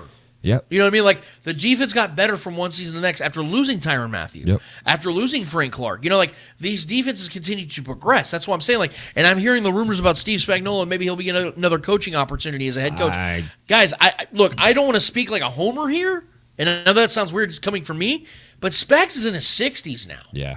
And I think he's established. I think he likes where he's at right now. Yeah, because if we're being honest, this is as close to being a head coach as you get as as a defensive coordinator in this league, because Andy Reid, you run the defense. I don't impede on it. Yeah. You never see Andy Reid over there impeding on the defense. He lets Spags do his thing, because Spags has been, to his credit, a former head coach. He has done those things before. He has been a champion before coming to this place. Long before he came to the Kansas City Chiefs. So it's not like this is a guy that you can't trust to give a 50% of your team to, because he's doing that and he's excelling, getting better every single season in Kansas City with the right pieces in place. We're waiting for our guy Vaughn Booker. I'm sure he'll be here in a second, but we're gonna get to that in a second. I wanted to address Shaggy's question real quick while we wait for Book. One of the questions he asked, the paranoia one. He goes, "My paranoia. Would you agree that Travis Kelce may be on the decline because he has been constantly on the field this season?" He has been consistently off the field this season on third down. Yeah, I don't want to buy into the idea that he's on the decline. I think that this might be a conservation from the Chiefs, because they know how much he matters to this offense. I know he's been banged up, but when Travis has been given the ball or given opportunities to get the ball, he looks as great as ever. And his numbers are lining up with all of his previous seasons. Yeah. So I think, and that's considering missing a game. That's considering having those third downs. I don't like the play calling of having him off on third downs, but I understand this offense, they want to gain as many yards as possible in the first 2 downs, and that's why you want Travis Kelce on the field. I think that we're going to see the second half of the season, you're going to see more implementation of Travis Kelce on the first 3 downs. I think you're going to start seeing him more, because they know they have to have him out there. And plus, if the solutions come true, Trevor, where Rashee Rice is getting more targets, Kadarius Toney is starting to become justified, and Jerick McKinnon becomes more of a passing option to this offense, all of a sudden things are going to start opening up for Travis Kelce even more, to where you're not going to see teams like the Dolphins triple teaming the man. Yeah. We saw that the entire game. They're like, you're not getting open. Patrick Mahomes is going to have to throw to somebody else. Did it ultimately work? Sure, it did. But we still saw Rashee Rice only get 2 targets. We saw Jerick McKinnon only get used in certain areas, in certain instances. That's got to change, because if you want those defenses to break off of Travis Kelce, guess what you have to do? You have to start throwing to Rashee Rice more. You have to start throwing to Jerick McKinnon more. You have to start running the damn ball more with Isaiah Pacheco, giving him more opportunities. Yep. If you start doing those things, then I don't think that Travis Kelce is going to be down on the sidelines on third downs in key moments, because he's going to be worn down. He'll be still energized, spry, and ready to go. Is our guy Book with us? He's getting in here. Okay. It looks like he's getting situated here. So awesome. Give him a second. We'll give our guy Book a second. But yeah, speak on that real quick, Trev. No, yeah, I agree. I was kind of alluding to that earlier about Travis Kelce, and what I feel like, is it concerning? Is it about the ankle? Is it an ankle lingering issue? As far as is it still something is there some swelling that's still dealing with you? Because him being off the field on third downs doesn't make sense to me. Even if he's a decoy, I think he needs to be out there every single time. But yeah, I'm not sure, man. I don't know. I don't know what the issue is, especially against in the Miami game. But bear with me as my voice is going out. But yeah, man, we got our guy Book in here, man. What's going on? Can you hear us? Not much, fellas. Sorry, I'm late. You're good, bro. I could get to the actual email was on my phone, so I had to do all that onto my laptop, and that took a minute. Oh, you're good, man. You're good. No, we're just 5 minutes. We're glad to have our guy Vaughn Booker. If you guys have not already seen it before, you guys got to get on it, man. We have it on our channel. We have it on all the Starcade platforms. Chatting up the Chiefs postgame show. Trevor, myself, and obviously Vaughn Booker, 9-year NFL veteran, played for the Chiefs for a long time. We do a reaction show immediately after every single Chiefs game. A lot of them have been great, 7 of them in fact, and 2 of them have been a little rough, but nevertheless, we always bring in the noise. We give you guys our honest opinion. Book, I told the people from the top of the show today that you and we had a talk right after the show on Sunday. We're like, hey man, let's keep the good times rolling, and we know we have a bye week. Let's not take a break. Let's keep talking football because there's plenty to discuss. So, Book, that's why we have you on. I'm so glad you wanted to do this, man. You were the one that came up with the concept, the idea. So let's give it up for our guy Vaughn Booker, baby. He's on the show. He's ready to go. Book, first and foremost, my guy, thanks for being here with us. Trevor and I, we started this show today. And I want to get your thoughts on these solutions I came up with today, because we know that the defense is rolling. That's something to be proud of. We got to give them all the credit, all the flowers, all the respect, all that stuff. We can address all that and be happy with it. But we do know in order for this Chiefs team to repeat as Super Bowl champions, we're going to have to see that offense take another step. There are solutions to be had. I don't want to sit here and just bitch about this wide receiver room anymore. There are solutions to be had. There are 3 that I came up with this week, and I think a couple of them were common sense. One, Rashee Rice has got to start getting more targets. I think that he obviously is getting more snaps. He had 41 snaps against the Dolphins this last week. That's really good. What's not good, he got 2 damn targets. He made the most of those 2 targets, got 2 catches, caught a touchdown with one of them. He's showing that he can be reliable. He has a drop issue, but I'll take his problems over MVS's, over Sky Moore's, over any other receiver on this team, because he's proving he can do the most with what he's given. Second solution, they have to start making sense of the Kadarius Toney trade, because so far this season they've not. They've done the opposite of that.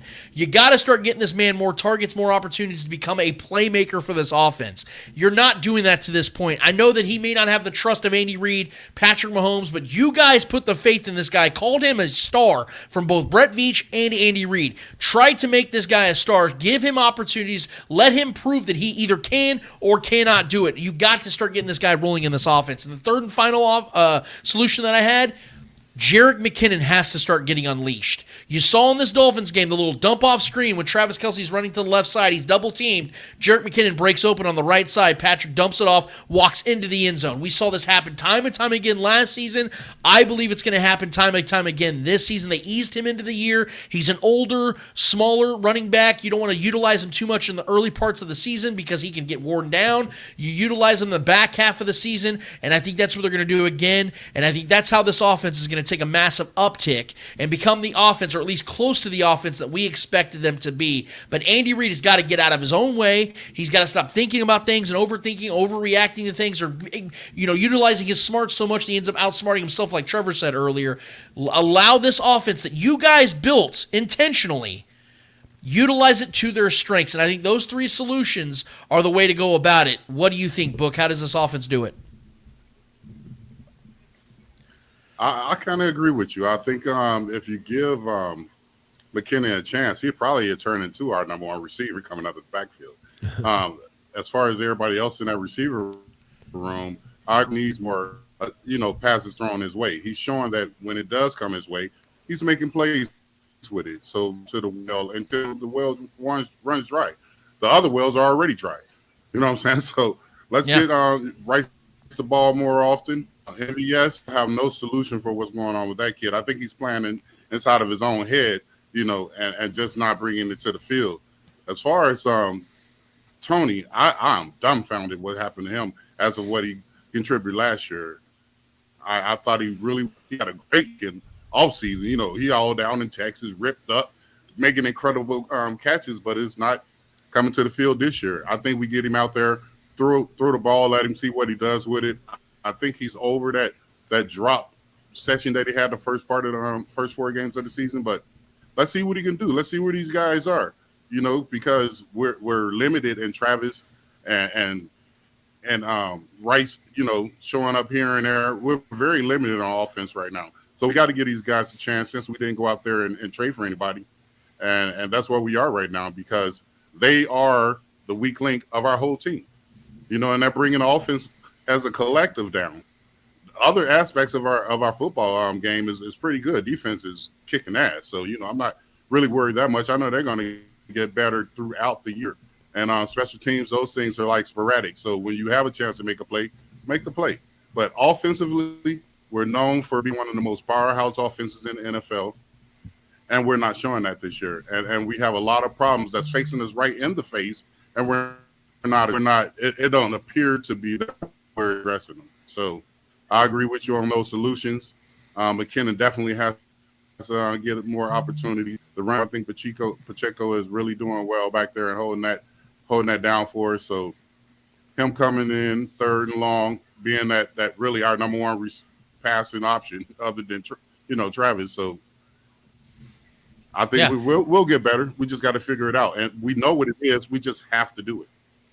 And speaking of Travis Kelce, Trevor and I actually just got done talking about him a couple minutes ago because in our chat, one of our guys, Shaggy Shane, brings up a couple, I think, valid questions about Travis Kelce and the current status of where he's at. We know that, oh yeah, you know Shaggy. So he, Travis comes into the season literally on the wrong foot. He springs his knee, he has bone bruise, all that stuff. It's very uncommon for Travis Kelce to miss any playing time at all, but he starts the season that way. Chiefs lose a frustrating close game.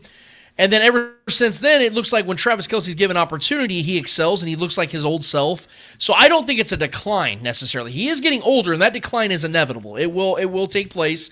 You're a former athlete. You know that eventually Father Time will catch up. It happens to all of us.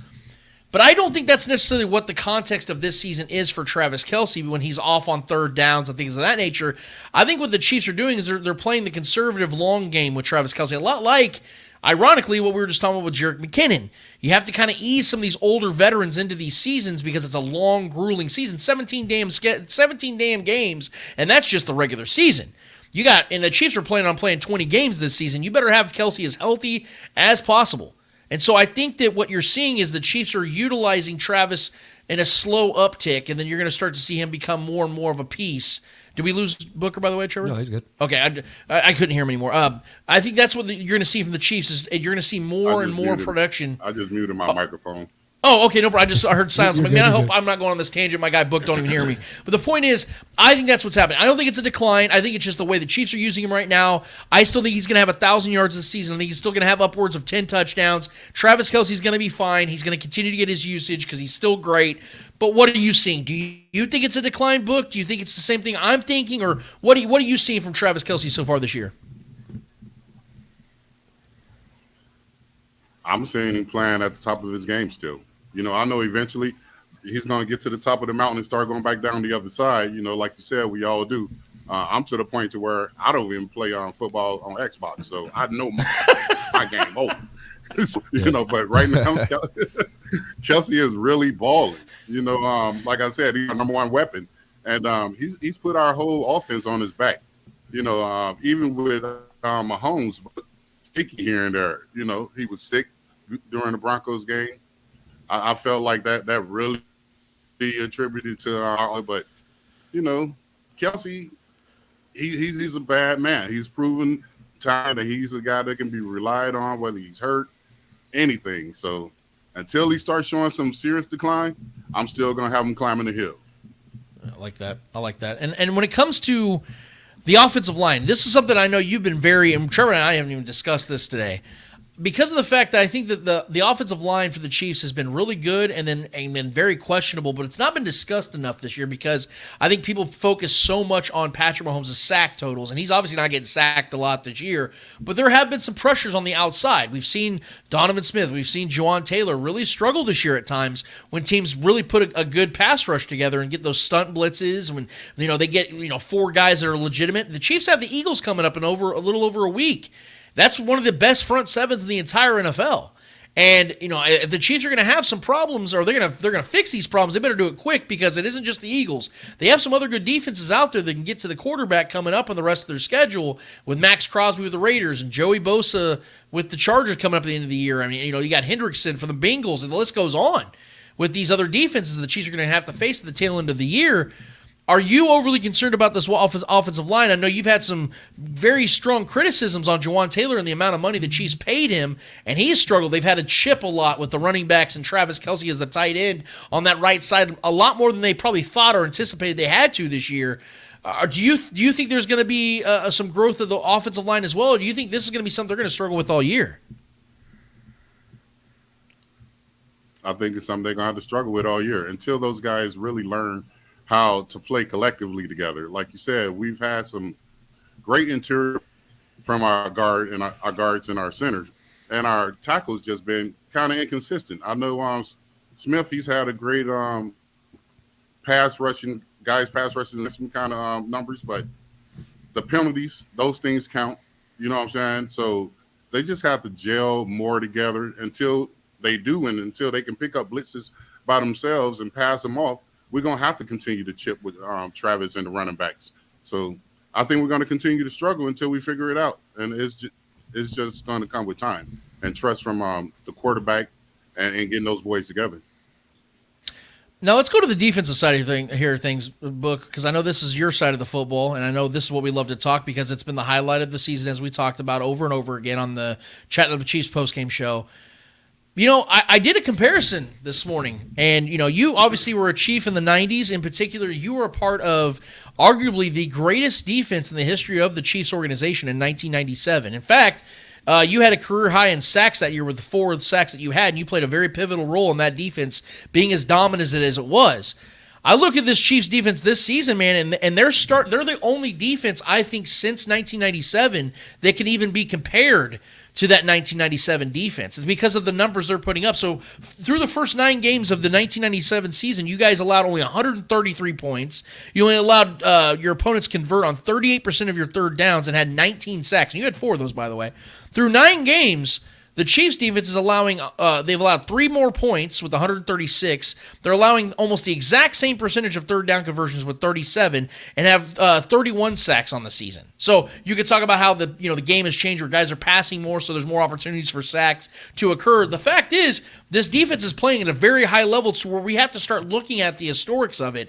Now, I know you were a part of that 97 team, so you're always going to take you and your guys, but are you seeing similarities where, like, you know what?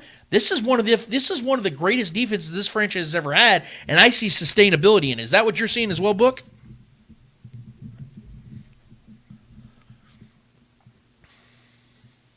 Oh, definitely. On every level of the defense, I can compare them to the defense that I played for back in '97.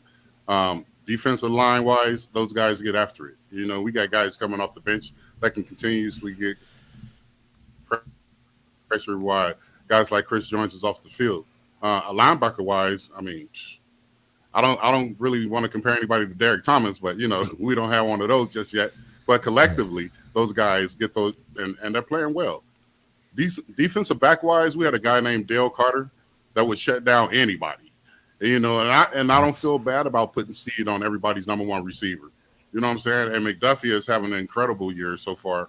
So to have the complement of at least one other guy back there that's really balling solidifies really the whole forward back there.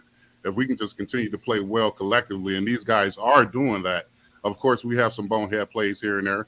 Again, some penalties that causes us to get out of some crucial situations and be able to get off the field. But our defense is looking really good compared to back to when I was. It is different. You know what I'm saying? I'm not going to complain the fact that they got way more sacks than we did. You know, it was harder. The offensive lines of when I played, you know, we played against some real people like Richmond Webbs. You know what I'm saying? Right. Willie Roast and things like that. I'm playing against guys like that every week. You know what I'm saying? It's not just one every 4 games that I'm going to approach somebody like that. That's every week. So I would say collectively over the NFL, it's gotten softer as far as the offensive line. That's why you can't really touch the quarterbacks anymore because they're too exposed too quickly. You know what I'm saying? So in comparison, our defense looks great. I'm happy with where we are. Of course, we're going to get better throughout the season, and I think they're going to be the reason why we do go to the Super Bowl. Yeah, and to your point real quick, just as a side note, I remember hearing Will Shields, your former teammate, he discussed this about, you know, somebody was asking the question about what is the difference between, you know, your guys' era at the offensive line as opposed to today's. Is it a talent thing? Is it? And what Willie broke down was Will Shields said, What it is the fact that we got to practice a lot more as a unit. You know, there's a lot more hitting in practice. There was a lot more physicality to where we had more of a bolstered unit. There was a lot more practice time, a lot more camaraderie than they do now. Like you said, quarterbacks get exposed so much quicker because the game is so much more spread out that and everything is about protecting the players to where they can't get injured during practice and they're practicing less. I mean, I know you guys had 2 days, you guys had longer practices, you guys had a lot more grueling practices. I think that's the thing that factors in. So when Willie said that, and now that you're saying that, we had Marty Ball, buddy. Yeah, exactly. You guys had it was murder ball, really, if you're being honest. Yep. Yeah, man. Yeah, it's a different game for sure, and that's why I wanted to. I think there's comparisons. Marty Ball was so hard that it was like Marty made practice.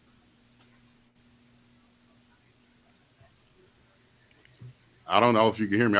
You're yeah, we can hear you. We can hear you. Marty Ball You're was good. He made practice harder than a regular season game. You know, so when we got into the game, it felt a lot easier for us. You know, but our bodies were wore down because it felt like we were playing games 3 times a week as opposed to like waiting till the game, you know, of that week. But we played with fire in on every aspect. We competition to be better than the next guy. You know what I'm saying? If everybody's trying to do that, the team collectively is going to be a better team altogether. So that's how we played. Let's be the first one to the quarterback. You know what I'm saying? Always play on their side of the ball. As soon as the ball snapped, we hitting gaps. That's how we played. We didn't sit back and read, and we attack and react. And that was the difference that I see from today's game and how we played it. These guys are sitting back reading most of the time until they're sent on their way.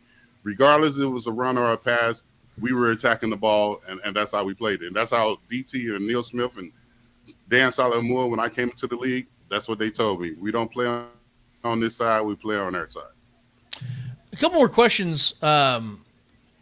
Actually, do we have some questions from the live chat, Trevor? Yeah, there's 2 questions in the live chat for you, Book. Yeah. One of them is from our guy James T. Kirk on YouTube. He says, Vaughn, you played in Canada. What was it like playing in the CFL, and did the atmosphere match the NFL?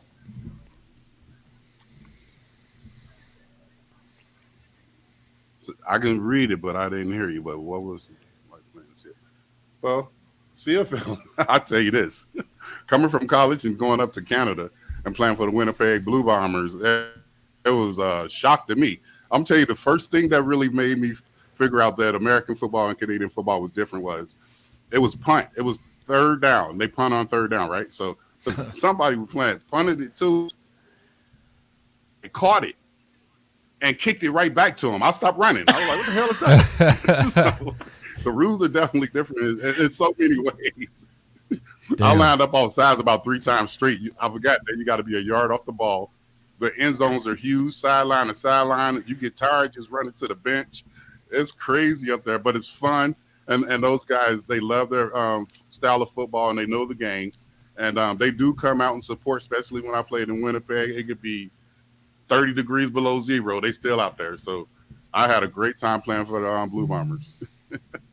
We got one more question for you from our guy, James C. Kirk. Vaughn, after Lynn Elliott choked versus the Colts, did you want to choke him? LOL.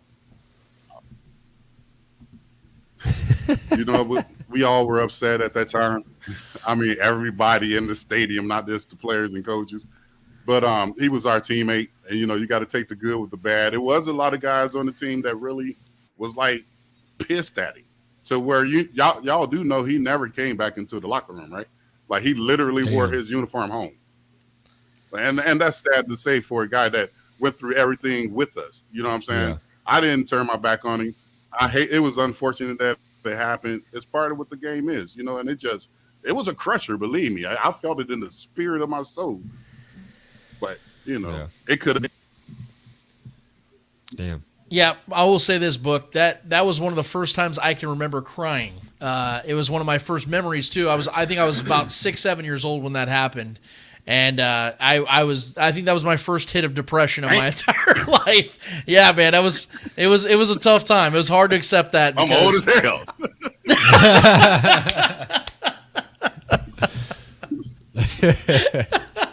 That's crazy. Don't say that shit. Aging like wine, bro. Aging like wine, man. You look younger than I do, bro. So we're good, okay? I promise. You're fine. You're fine, bro. You're doing all right. You're living life fine. I'm about to go get me a Sharpie and paint my beard. What the hell? Hey, man, I can't wait to get some salt in my pepper, man. I'm envying you right now. Just for men, bro. Yeah. But no, I honestly, trust me, they turn into pig whiskers. But no, Book, we want to get a couple more questions here, man. And I'm so glad you got to get a couple questions from the people in the live chat, because that's what we do every single week. We have the Speak It Q&A session, and it's awesome that we get to do this, man. No matter what age group you are or what Chiefs fan you are, it's a community of people that remember the good old times and now enjoying football. Now it's cool to see the camaraderie between eras, man. And so that's why we're glad you bring such a great dynamic to our show, not just as a former football player, but bringing that old school mentality of bringing the stuff that some people tend to forget or maybe didn't get to appreciate from yesteryear, man. That's why we appreciate having you on. But something I want to ask when it comes to the end game, because that's what we're all paying attention to. You, Trevor, and I have a very like-minded mentality when it comes to what this team or what we're expecting from this team. We're not sitting here hoping this team wins 12, 13 games and, hey, that's a good season, whatever. No, this is a team that needs to win a Super Bowl. This is a team that is Super Bowl driven, Super Bowl caliber. It's Super Bowl or bust. So the question turns to, how does this team win it? For me, I know the question that every talk show, radio show, it's always, who's the biggest threat to the Chiefs? Who's the team that can dethrone the Chiefs? And I know it sounds arrogant, but I've been saying it now for about 4 solid years, and so far it's tended to be true more times than not. It's the Chiefs. That's the Chiefs' biggest threat. Their lack of execution, their lack of energy, their lack of drive, whatever it is that you want to quantify it as. If you look at the Chiefs' 3 playoff losses in the Patrick Mahomes era, it was choking away or lining up offsides from D Ford, and it was an interception that was negated. The Patriots end up winning the game in overtime. It's the 2020 Buccaneers beating the Chiefs in the Super Bowl because the Chiefs have a depleted offensive line. There's just nothing you can do about that. The Chiefs just did not have enough. They weren't able to overcome that. Then you have the choke job down up 21-3 against the Bengals in the 2021 AFC Championship. The Chiefs let that game get out of their control, out of their hands. They didn't execute in that second half. I don't think that's changed. I think the only way the Chiefs don't win the Super Bowl this season, this is respect to all these other good, formidable franchises and teams out there, but the Chiefs are at the top of the mountain, as we all know. And as I said before the season, I'll say it again. As long as the team is good enough around Patrick Mahomes, I'm picking them to win the Super Bowl because he is always going to be the X factor. No other team has him. That's why I hold this team to such a high standard and high regard. I think that the only way this team does not win the Super Bowl this year and repeat as champions is if the Chiefs go out there and play like they did in Denver, or go out there and just not play good enough to get the most out of their opposition and come up with a victory. Do you agree, Book, or do you think there's a legitimate team out there that could literally go toe-to-toe with the Chiefs and take them down short of winning a Super Bowl?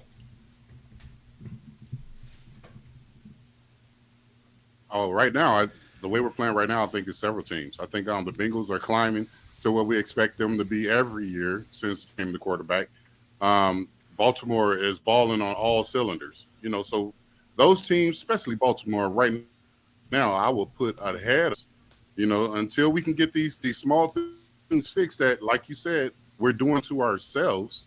You know what I'm saying? It's not too many people that's really having a lot of these penalties it's our fault. The blocking schemes not being picked up, that's our fault. Saying some of the play calling, you can blame that on whoever on the sideline doing it, but Pat has that option to, change the play, which he's done in the past, but that's not his job. Their job is to get the play to the whole team on the field, and their job is to execute it. So it's a lot of missteps along the way that we have to fix, but we better start fixing them because there's some teams that already have all their shit together. That's a very honest Honestly, that's a good point. I can't really fight that. I really can't. I mean, we might disagree on certain instances of that, but I think, and Trevor, I don't know how you feel about it, but that's how I feel, is I think that Book brings up a good point that the Chiefs can be had. They have been had this year, and a lot of it has been the same problems and same symptoms that have led to what has happened. But if the Chiefs, like I said, if they play their game, their style, I don't think that any of us would pick against them, and that's where I think that Book and I agree on the same. We just agree in two different ways. You know what I mean? That's just two different languages we're speaking when it comes to what this team can be, what they can do. But I agree with Book. There are teams right now that are probably playing better football than the Chiefs. I think the Ravens right now are playing better football overall than the Chiefs. I think that the Bengals are climbing. Can they stay healthy? That's a question, because they're currently bottom of their division. They have a horrible conference and divisional record. There's a lot for them to overcome, but I can't sit here and act like these teams aren't legitimate. I just think that maybe it's an arrogance of mine as a Chiefs fan that if this team does what they're supposed to do, like if it's A game versus A game, I'm taking the Chiefs 100 out of 100 times. So what do you think, Trev? No, yeah, I agree. I think what the Ravens are doing, and the Ravens as well, are also also willing to blow good teams out. You know, we've seen them blow out the Detroit Lions. We've seen them blow out the Seattle Seahawks. The past the last 3 games. So. They're a team that's just taking care of business. They've had a couple losses, but they have a turnover problem too. The Ravens, they've turned the ball over quite a bit this year already too. So there are some teams that I think are playing maybe better football overall as far as both sides of the ball goes, but it's still heads and shoulders. The Chiefs are still above everyone for me though. I think once we figure this offense out, we become maybe a top 8 unit or so. I don't think we need to be in the top 5, top 3 offenses, but once we figure out these things out, we start putting up more points like we know we should and should be doing. It's a no-brainer that the Chiefs should still be the best team of note in the NFL. So, well, Book, we're going to do something that's unprecedented here. We've never done this on this show. We've always done it on the Chat of the Chiefs postgame show. We're going to end this segment like we do every single episode of Chatting of the Chiefs postgame show. And I know you already made your prediction on our last episode over there, but I would love for it if you made the prediction again on here, because this might be the biggest game of the season for the Chiefs. I know there's other AFC teams and divisional games that are coming up. I get that. But this is a Super Bowl rematch, and it's on Monday Night Football. Both teams are coming off the bye. Both teams are going to be feeling good about themselves. This is a big game. This is a very big game, and I know that you're going to be paying just as close attention to it as Trevor and I will be. I need it just so our viewing audience here can get it. What do you think is going to happen in this game, and what are we going to be talking about in the Chatting of the Chiefs postgame show in a little over a week from today?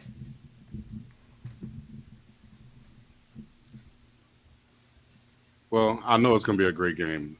Both teams are going to show up. I think the fact that it's in Arrowhead gives us the edge.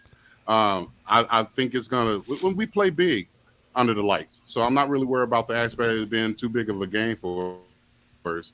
I think Mahomes going to stick around and do something with their offensive line to solidify all the mistakes that potentially happen Monday night. I think the Eagles going to come in here as ready.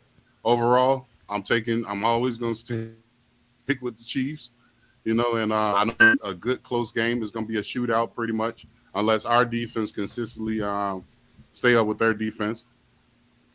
I got the Chiefs by 10. I got a big turnover again somewhere in that game. I feel like Hurts is going to do something that's going to hurt that team, and I'm going to go with Chiefs by 10. Yeah, he did it in the Super Bowl. So yeah, I like it, man. I like it a lot, Book, and I appreciate your time, man, because I know this is a little bit different than what we do at Chatting of the Chiefs. But, man, the people loved it. Trevor and I loved it. I hope you loved it as well, bro. We cannot wait to get back on here in a little over a week from today. I think it's about 9 days from now we'll be talking again. We're so stoked to have We're so stoked to have you here, bro. We love you to death, man. You make everything that we do so much better. Starcade is lucky to have you. The Spoken's lucky to have you. Chatting of the Chiefs is lucky to have you. Chiefs Kingdom is lucky to have you, brother. We appreciate you making yourself available because we know a lot of former players, we can't speak for everybody, but a lot of former players are a little bit more reclusive. They don't like to, let themselves be known a little bit like that when they, with the common fan. But you're hanging out with two common fans that grew up watching you play. It's so poetic, and we do not take it lightly when we get to do shows like this with you, bro. You can say that you're old as hell, whatever, but you know what? We just consider ourselves lucky as hell that we get to do a show with you like this, man, because we don't take this stuff lightly, and we appreciate you doing this with us, brother. Hey, I appreciate both of you guys and the nation that we're starting to build here. So I enjoyed myself on both of these shows, man. Thanks for having me. It all comes down to, first and foremost, even though I play for the Chiefs right now, I'm just a Chiefs fan, just like everybody else. And I believe in the Chiefs. We all do. And let's do this shit again. Let's take it to the Super Bowl, baby. Hell yeah. That sounds like a plan. That is our guy, Vaughn Booker, Big Book. We always love having him on. Book It with Book. Every single week you can find him at the Chatting Up the Chiefs post-game show with me, Trevor, and I. Thank you so much, Book. We appreciate you. Love you to death, brother. Have a great weekend. See you, man. All right. That was our guy, Vaughn Booker, man. We really appreciate him, man. That was awesome. That was a good time. And I love the fact that you got to answer some questions from the live chat. That was fun. That was absolutely cool. So we thank you guys so much for chiming in. Our guy, James T. Kirk. I thought that was – I think it was honest. I like the fact that he was like, no, there's teams out there that can take the Chiefs. Yeah. It's interesting. I think that, like I said, A game to A game, Chiefs take care of business. They do their thing. They'll win. Doesn't matter who it is. Maybe that's a little arrogant. Maybe the player side of things can kind of reel me in a little bit. Like, hey, hold on, 𝚂𝙿𝙸𝚂𝙾. This team can get got. They can, and we'll definitely see what happens here, Trevor. But I know there's other comments out there, so let's go ahead and just get to speak it, bro. What are the people saying? Did you hit the cord, by the way? I don't know if you did. Yeah, it's unplugged. Okay. Yeah. Well, seeing that it is a bye week for the Chiefs, it seems to be a slight bye week for the chat as well. So it's a little slower today. Obviously, I think I kind of expected that. I mean, a lot of people are probably enjoying this time kind of to de-stress a little bit and not have to worry about these Chiefs games this week. But we do have some comments. Obviously, we got to a couple of them during the show from our guy Shaggy Shane. It's always a blessing to have our guy in the chat contributing to the show. We did have a guy commenting on here from Facebook. No moves or trades for Jones to acquire help for Patrick at wide receiver. What are they saying about that? So no moves or trades for Jones to acquire help for Patrick at wide receiver. What are they saying about that? I think he was talking about more of the vein, which we talk about damn near every week, as far as how do we feel about the team and Brett Veach not making trades for wide receiver. How does that make us feel as fans? Well, you guys know, if you're new to the show, I'll explain it in as briefly as I can. This was my only real concern for this team because, guys, if we're looking at this roster, this is easily one of the 5 greatest rosters the Chiefs have ever had, and they're one of the oldest franchises in the NFL. That's saying something. And we just talked to a former player who played on maybe the greatest defense the Chiefs have ever had, and he himself is saying this defense is neck and neck with what we were 26 years ago. So that was my only concern, is the wide receiver room. And I stuck to it, and I think it is a legitimate problem because we're seeing this offense struggle like they never have in the Mahomes era. Guys, scoring was a foregone conclusion every single week. Yeah. If the Chiefs scored 26, we come on, you'd hear on radio, the Chiefs didn't really play that well. The Chiefs aren't even averaging 26 this season. Like there was a stretch from like 2018 to 2020. I think that Patrick Mahomes had 3 games where they scored less than 20 points for 3 seasons. Like, I'm not expecting that to continue every single year, but there is a standard that is set when you have a quarterback this great, when you have a head coach that great, that's offensive-minded, that's in line with them, and you have the greatest tight end who's ever lived, still good enough to be considered that. What I don't like, Trevor, and this is the part when people, like I said, when I started the show talking about excuses, what I don't like is when people are saying stuff like, well, they're just winning in a different way. Yeah, they're winning despite their offense. Yeah. They scored 14 against the Dolphins. How many teams, Trevor, in the NFL right now could score 14 against the Dolphins and win? Right.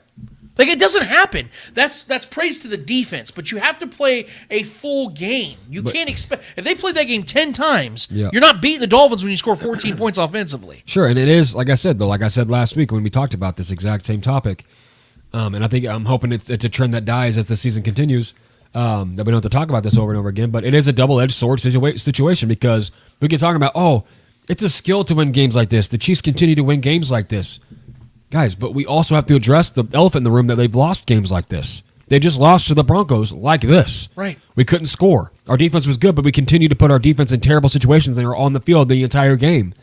If we can lose to the Broncos like that, and we go to the playoffs and play maybe the Bengals or the Ravens, and we have a performance similar to that, we're losing that game. Well, and Trevor, why did the Chiefs have 2 losses on the season? Exactly. Not just the Broncos loss, the first loss of the season. We always want to talk about how we win these kind of games, and our defense is continuing to hold teams to low scoring outages. But if we're not putting up points, we have a very good chance of losing those as well. So we can win these games, yes, and it is impressive to win those kind of games.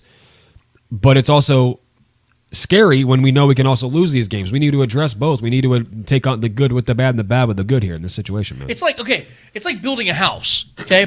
Let's say you have 10 people that are supposed to build this house together. Yep. 5 of them are kicking ass. They're doing everything, and it's beautiful, and oh my God, this house looks immaculate.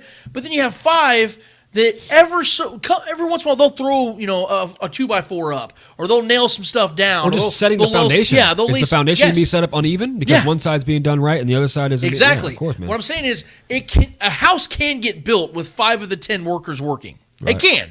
What I mean is, you can win a Super Bowl if your defense is leading the way. It can happen. But how much harder is it for those 5 to get that done when the other 5 aren't doing their job on a consistent basis? That's the point I'm trying to make. It isn't that I don't think, people automatically assume, oh, you don't think the Chiefs can do it. No, I literally picked them to do it, even with my concerns and frustrations with what they did to the wide receiver room and this offense as a whole. But it doesn't mean that it's going to be a given, or that you shouldn't be concerned about how to get there. Because, guys, we went into the postseason last year. Patrick Mahomes gets hurt in the first game. We were still confident the Chiefs were going to win the Super Bowl. Yeah. But how much harder was it with Patrick Mahomes injured? So look at it the same way. It can still be done. It's still attainable. Yeah. But it's going to be so much harder. That's why I'm frustrated. Like, why go against the grain? Make it easier. Well, and it's frustrating to me, too, as a fan, and this will be my last point on this. Similar to what the Ravens are doing, we just loaded on them with Book on the show and talking about he thinks they're a team that's doing pretty much everything right at the moment. And I agree, because what they're doing offensively isn't anything, honestly, truly special. If you watch the games, their defense is really, really good, just like our defense is really, really good.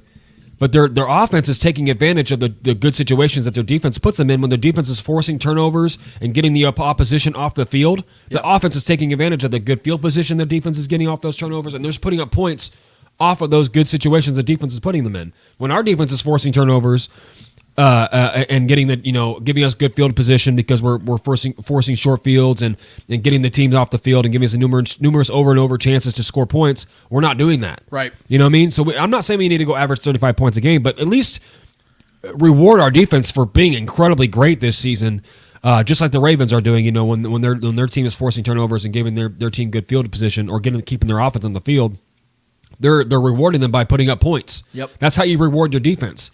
You know what I mean? So if you're not scoring, if your defense is forcing turnovers and you're not putting up points off those turnovers, that's not good. True. We got to take advantage of those situations, man.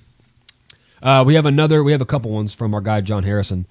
First one here says they do need McKinnon involved. This is referring to your point to start the show. They do need McKinnon involved. I still hope they run more 2 tight end sets to help the run, and I think Gray can get open because he won't be the focus of the attention Kelsey is. I agree. Honestly, heading into this year, I think we expected a lot more 2-3 tight end sets, obviously before Jody Fortson got hurt to start the year. Yep. We had high hopes for this tight end room, and that's been underwhelming as well. So I would definitely, I agree with you, John. I think the 2 tight end sets, I think Gray's looked good in his opportunities. I think Gray is a really good receiving tight end and a hell of a good blocker. He's just a guy that goes out there and just, lunch pail guy going to work every week. So I love what I'm seeing out of him when he gets his opportunities. He's good after the catch as well. We've seen him score that touchdown in that Jets game. He thrives in his opportunities. I do think he needs more work, and I think throwing him and Kelsey out there to block, even to disguise some running plays, is a good idea for this offense. I don't know what you think, man. No, I agree. I think that Noah Gray is going to open up things even more. I don't look at him as a tight end 1 in the making. I think he's a good, solid high-end tight end 2. Complimentary piece. Very complimentary piece. That's why I said that he was going to be a guy that I think was going to get about 500 yards this season. He may not reach that this year, or he might. Yeah. He still very much can get to 500 yards this season. If he does, that means the offense is really spreading the ball around to guys that you can rely on, because we focused on the wide receiver room and how you need to spread it all to these guys and figure out who is what. How about we start going with the sure things? Yeah. We know what Noah Gray is to this point. He's a solid, reliable option that catches the ball when you throw him the ball. So how about you go with Travis Kelce, him, Rashee Rice, and Jerick McKinnon? It's your 4 horsemen, basically. Yeah. Your 4 guys, and then you run the ball with Isaiah Pacheco. And even to Pacheco's point, he's a dual threat at the back now. He's really developed his pass receiving game. He's averaging 3 catches a game. There's 5 names right there. Are they the best bunch out there? No. But when you have a quarter, so we talk about, and I love when people use this conveniently. They talk about how, well, Patrick Mahomes needs to learn how to elevate these guys' games and elevate them. Okay, when the guy's not good enough, it doesn't matter. Yeah. You can have Tom Brady, Peyton Manning, Patrick Mahomes, Dan Marino, Joe Montana, any of the guys you want to talk about. If you're not good enough, it doesn't matter. But if you have pieces that may not be as good as other teams' guys, but these dudes are going to run the right routes, they're on the same page as your quarterback, catch the ball, reliable, they're good, solid pieces, you can win Super Bowls with that. Because look what the Chiefs literally did over these last few years. Yes, you had your Tyreek Hills and Travis Kelce's, but Damian freaking Williams was somebody that people thought should have won MVP in the Super Bowl. He was insane. I mean, you're talking about Byron Pringle, our guy Shaggy's best friend. Everybody loved Byron Pringle because why? When he was given opportunity, he made plays. And that's another thing, too, that obviously frustrates me as well, because neither one of those 2 guys are more talented than the guys that we have on this team right now. And that, to me, that's what I think is a problem. I think this is where the schematic issue comes in and the lack of consistency. I think this comes down to consistency being the most problematic thing here, because we're rotating way too many bodies in over and over again. No one's really finding a true rhythm. Pat doesn't have a true rhythm with any of these guys because he's constantly in and out of the game. You know what I mean? So I think coming out of the bye week, that is something that we really need. I'm hoping to see is Rashee Rice being on the field a lot more, Kadarius Toney being a little more involved. When he gets rolling, he's a momentum kind of guy.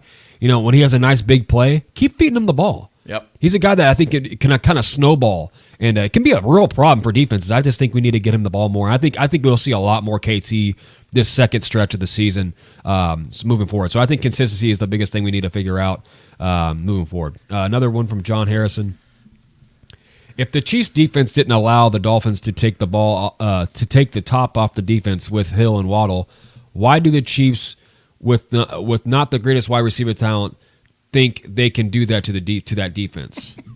Exactly. I mean, dude, you continually dropping gems here, John.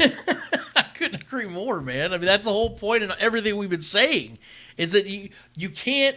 When it comes to the Chiefs' defense, we know that they're going to every single week take their best. This is why I confidently said, Trevor, Tyreek Hill's not going to go off. He's not going to dominate this game because the Chiefs do not allow wide receiver ones to dominate games. They don't let the best player dictate. And on the flip side, Andy Reid has to understand you don't have that guy, so you have to continue to adjust your offense accordingly. I understand. You've been a coach in this league for 20-plus years, one of the greatest ever, if not the greatest ever when it's all said and done. But even the greatest, and this is a praise that Andy Reid has gotten over the years, is he's adjusted. Why are you stopping now, my guy? Yep. You don't have the guys you once had. So adjust your offense, play, because look at Patrick Mahomes.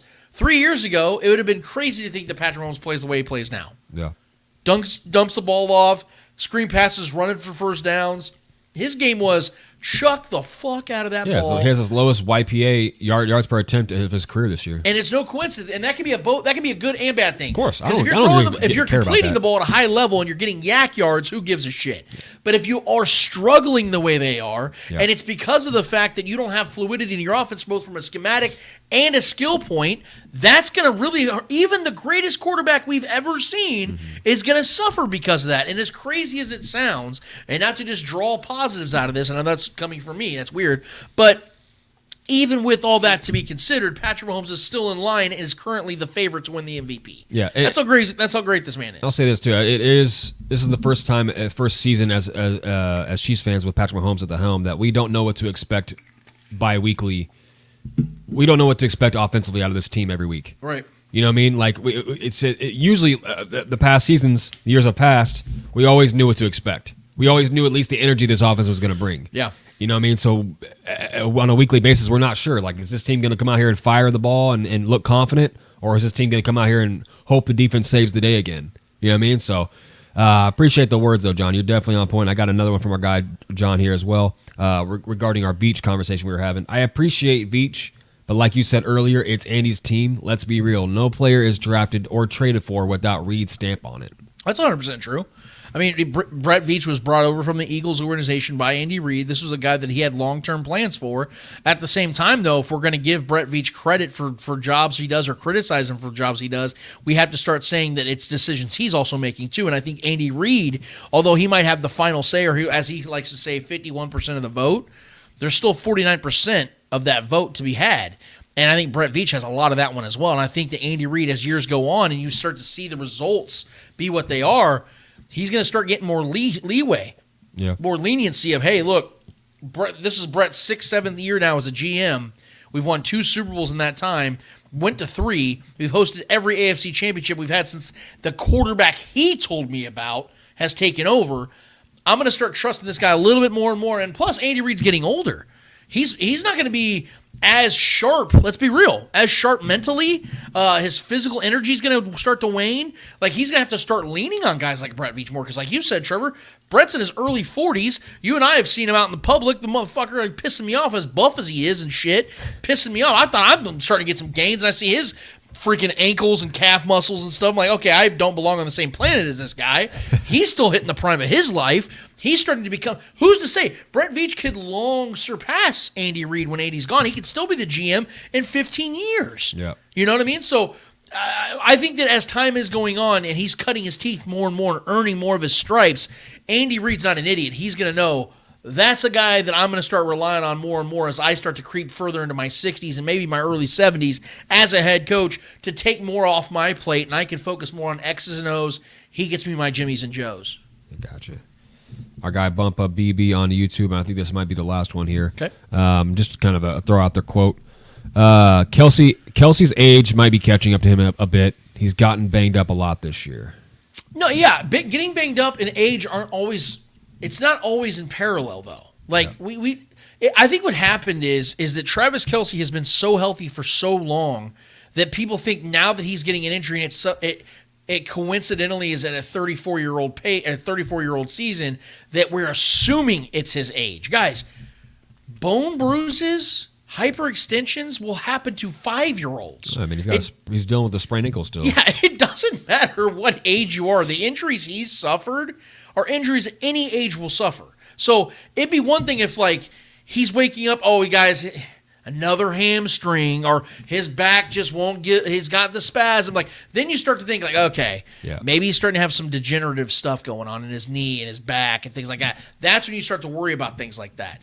Guys, until I see Travis Kelce out there getting shut down on one-on-one coverage or zone coverage, I'm not going to sit here and say that this man's on the decline. I don't believe he's on the decline because he's on pace right now to have as many yards and touchdowns as he had over the last 3 seasons.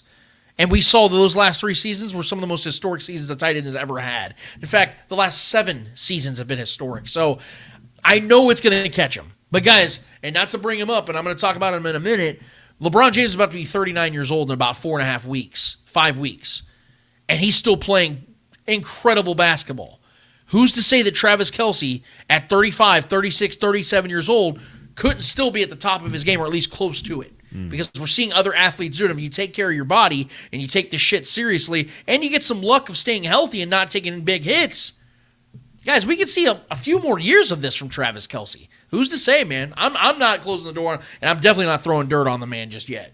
Yeah. Well, I think that's it from our chat today, man. It's a bye week for the chat, so I'm with you guys. I'm going to say this, though, bro. Like, to be honest with you, despite the fact it was a bye week for the chat, in comparison, it was still good. I mean, Book got questions. I mean, we had some good questions. John's dropping gems. Shaggy's asking legit questions. Like, it's a good show regardless. I'll take the dub whenever I take a dub, man. So we appreciate you guys regardless of how many of you guys show up, tune in. We love every single one of you guys. We appreciate every single one of you guys. Trevor, we have one more order of business to get to. What is it called? Hold this L. Each and every episode, we finish off every single episode with a series of L's in the world of sports. Whether those L's are friendly or not so friendly L's in the world of sports, we promise you, who is ever holding those L's in the world of sports deserve those L's in the world of sports. Trevor, who's holding L for you this week, my man? Listen, man, I'm going to try to keep this as short and sweet as possible, and I think I'll succeed at that because my voice continues to go in and out because I am under the weather and I'm a little sick. But there is somebody else that's gonna that is sick at this moment as well, and that's one Tyreek Hill. Listen, this is low hanging fruit, but we haven't really had a chance to really delve into this on this show. We talked about it obviously with our rapid reaction on the the post game show with Book, but Tyreek Hill talked a lot of shit heading into that game and for a whole offseason, quite frankly, going on podcast to podcast, his own and then anybody else's. I Am Athlete, all these different things, talking, throwing dirt and throwing shade, and putting all the tea out there, all the conversations he had with the Chiefs, and talk about baiting the Chiefs into a contract and all these different things, just kind of tarnishing his own character without really even knowing it. But that is Tyreek Hill, for all being honest. But with this matchup, heading into this matchup, him coming on here talking about how he's going to give the Chiefs this work and he's going to throw up the deuces and all these things, this and that. And at the end of the day, he got held to his worst game of the season so far. By far.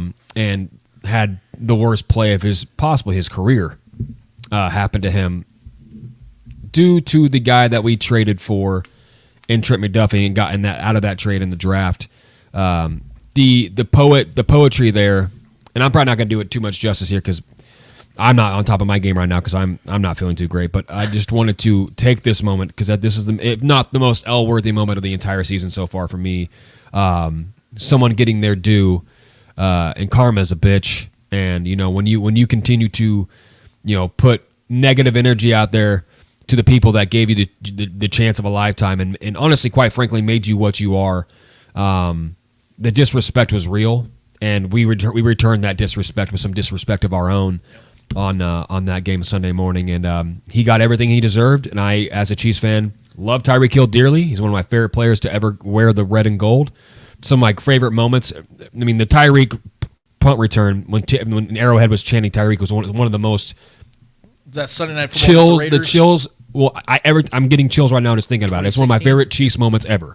Yeah. I mean, chanting a man's name and watching him return the favor for the fans live was just one of the coolest things I've ever witnessed in my life, and just one of the nad pumping moments of my Chiefs fandom. It was just, that guy is near and dear to my heart as a football player, but as a person, and what he's done since he's left here, and how he left here, how he got his way, and got his bag, got generational wealth, and I respect that dearly for sure. But as a person, he's done nothing but kind of tarnish his reputation here in Kansas City. It's unfortunate for him because he's still beloved in a lot of ways. But he got his due, and karma is a bitch, and he got what he deserved, and he talked that shit, and he got that shit in return. All right, and I'm thankful for Trent McDuffie for making that play. I'm thankful for the cooking ladder, if you will, the Mike Edwards and Brian Cook finishing that play on an all-time, the best play of the Chiefs season so far. Maybe of the NFL. Yeah. I mean, it's an incredible highlight play, and that's one that, if we win the Super Bowl this year, that's one we're going to look back on that kind of maybe change the trajectory of our season and got some momentum going for us as a team here. But yeah, Tyreek Hill, he dug his grave, man, and all we did was just pour the dirt on top of it and finish that and put that to bed. There's nothing you can really say or come back from. He's been pretty quiet since then, so for good reason. But yeah, all that being said, there's a lot more that can be said. It had to be said, if you will. For that, Tyreek Hill, do me a solid favor, my guy. Love you dearly, but hold this L. Way to fight through that one, Trevor. You gave a lot more effort than Tyreek did. Look, something else that needs to be said is something I know a lot of people roll their eyes at, and we don't talk about it a lot on this show, mostly because of the fact that we talk primarily football, Chiefs-related stuff. But it needs to be said that what LeBron James is doing in his career, especially at this point, is nothing short outrageous, of unprecedented. If you don't like him, whatever. I don't care. I really don't. If you're not a fan of LeBron, whatever. I'm not going to get into another debate with you guys. I'm done with the debates. He is the greatest basketball player who's ever lived. I'm sorry that's something you can't accept. But it's all there, and it's being proven once again this season because through 9 games, at almost 39 years old, with the most minutes played in NBA history, playoffs and postseason combined, this man is averaging 25 points per game, 8 rebounds a game, 5 assists a game, almost 6, by the way, over a steal and over a block while shooting 57% from the field, 35% from 3, a 64% true shooting percentage, and is a plus-minus of plus 31 this season. It has the most clutch points in the league, I believe, still. And most minutes played. He played the entire fourth quarter last night against the Suns. Yeah. And went in there and took – and by the way, that court looked like one of those Wildberry Pop-Tarts. But yeah, they go in there without. I mean, the Lakers have been inept. Anthony Davis is already banged up. He's been bad. Cam Reddish missed a big opening, a potential game-winning shot against the Heat a couple nights ago, and everyone criticized LeBron James. Does the same exact thing last night, and Cam Reddish knocks it down. That's the difference. Everyone wants to criticize LeBron James, and I love the right LeBron. play. I love LeBron got his pound of flesh after the game with the interview when he said, I know there's a lot of naysayers out there that don't know anything about basketball that said that I made the wrong decision. I should have shot that ball against the Heat. I make the same play tonight, and our guy Cam Reddish gets the game ball for it. See, that's the difference between LeBron James and any other all-time great players. He gets that. He understands this is a team game. It's a team sport. You have to have your teammates be great in order for you to be great, at least from a perspective of winning. And LeBron James knows that. And so what he's doing this season, about to be 39 years old, if it holds true, this will be his 20th consecutive season of averaging at least 25 points per game. That is, he already has the record by, I think, about 8. So he would just further that by 9 seasons. Guys, what you're seeing from this man, whether you're a fan or not, you have to be able to acknowledge the fact that it is something unlike anything we've ever seen. And that does include, this is not a knock, this isn't a shot, but it is more impressive than what Tom Brady did when he was playing quarterback at a high level in his mid-40s. Because LeBron James has to play both sides of the court. It takes a lot more athleticism. Basketball players are the greatest athletes in the world. Plain and simple. It's not even a debate. Like, football players are great athletes. Baseball players are great athletes. Basketball players are 6'8", 245 pounds that are running 4.4 up and down the court. Looks are deceiving on the TV, but if you watch those guys play live, those are giants out there running and leaping like that. Those are demigods out there, man. Like, football players, don't get me wrong. We just talked to Vaughn Booker, great athlete. Oh, it's basketball players. Basketball players, without question, are the best athletes in the entire world. Yeah. And LeBron James is the best of them. So that makes him the GOAT. I don't care what you guys have to say. It's a foregone conclusion. What this dude's doing now, what he's done for the last 20 years, will never be replicated. And if it does, I don't think Trevor and any of us will be alive to see it, because it's going to be forever until that happens. But I wanted to give a W to our guy LeBron on that one, because I think it is more than deserving of a W. And I know that it's not something we talk about. Quite frankly, we don't probably talk about it enough. We probably should, because it's greatness and it needs to be taken seriously. What needs to also be taken seriously is how much of a joke the Big Ten is. We don't talk a lot of college football in here either, but we are seeing a witch hunt right in front of our eyes, boys and girls. Jim Harbaugh is in trouble for doing what everybody else does, except it's Jim Harbaugh, so naturally he's held to a different standard. I love Jim Harbaugh, and I think it's completely unfair what just happened to him, because according to Ian Rappaport yesterday, the Big Ten has officially suspended Michigan coach Jim Harbaugh for coaching the final 3 regular season games for violation of sportsmanship policy, but weirdly allows him to coach in practice. So what they're saying is, you can't coach the games for the next 3 games, but you can coach the team all the way until then. And then they want to double down. Then the Big Ten wants to double down and say, well, this isn't actually a suspension for Jim, it's a suspension for Michigan. Make it make sense, man. Michigan's still playing the games, though, right? Michigan isn't getting a hefty, big-ass fine, right?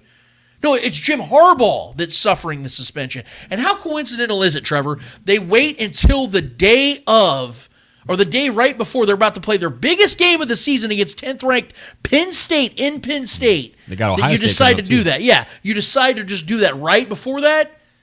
Man, look, college basketball, college football, college as a whole have always been fraudulent. They've used these kids as slaves, and now they're lying about this shit. Now that the NIL's in there, now they got to take their anger out on somebody else. The Big Ten dropped the ball on this one. Now they get to pick up something else, because I'm saying the Big Ten, you get to do me a solid for this bullshit and hold this L, because it's fraudulent. Y'all are crooks, man. Everybody steals signs. Everybody. Here's a sign for you. Yeah, exactly. Here's another one. So how about that? Hold this L. How about that? So the point is, man, is that my guy Jim Harbaugh deserves better. Free Jim Harbaugh. Hopefully he goes to the NFL and can start dominating the NFC, because I do not want him in the AFC, for Christ's sake. Yeah, Go take over an NFC team. Can we send some talent to the NFC, please? Jesus. Caleb Williams, you and Jim Harbaugh are NFC guys now. How about that? Man, it's been a fun show. It went really long, but we don't care. It was a lot of fun. Right at 2 hours, I think it was. 2 hours, yeah. Flies by every single week, because Trevor and I always have a blast. And Trevor was hanging in tough today. I appreciate his efforts.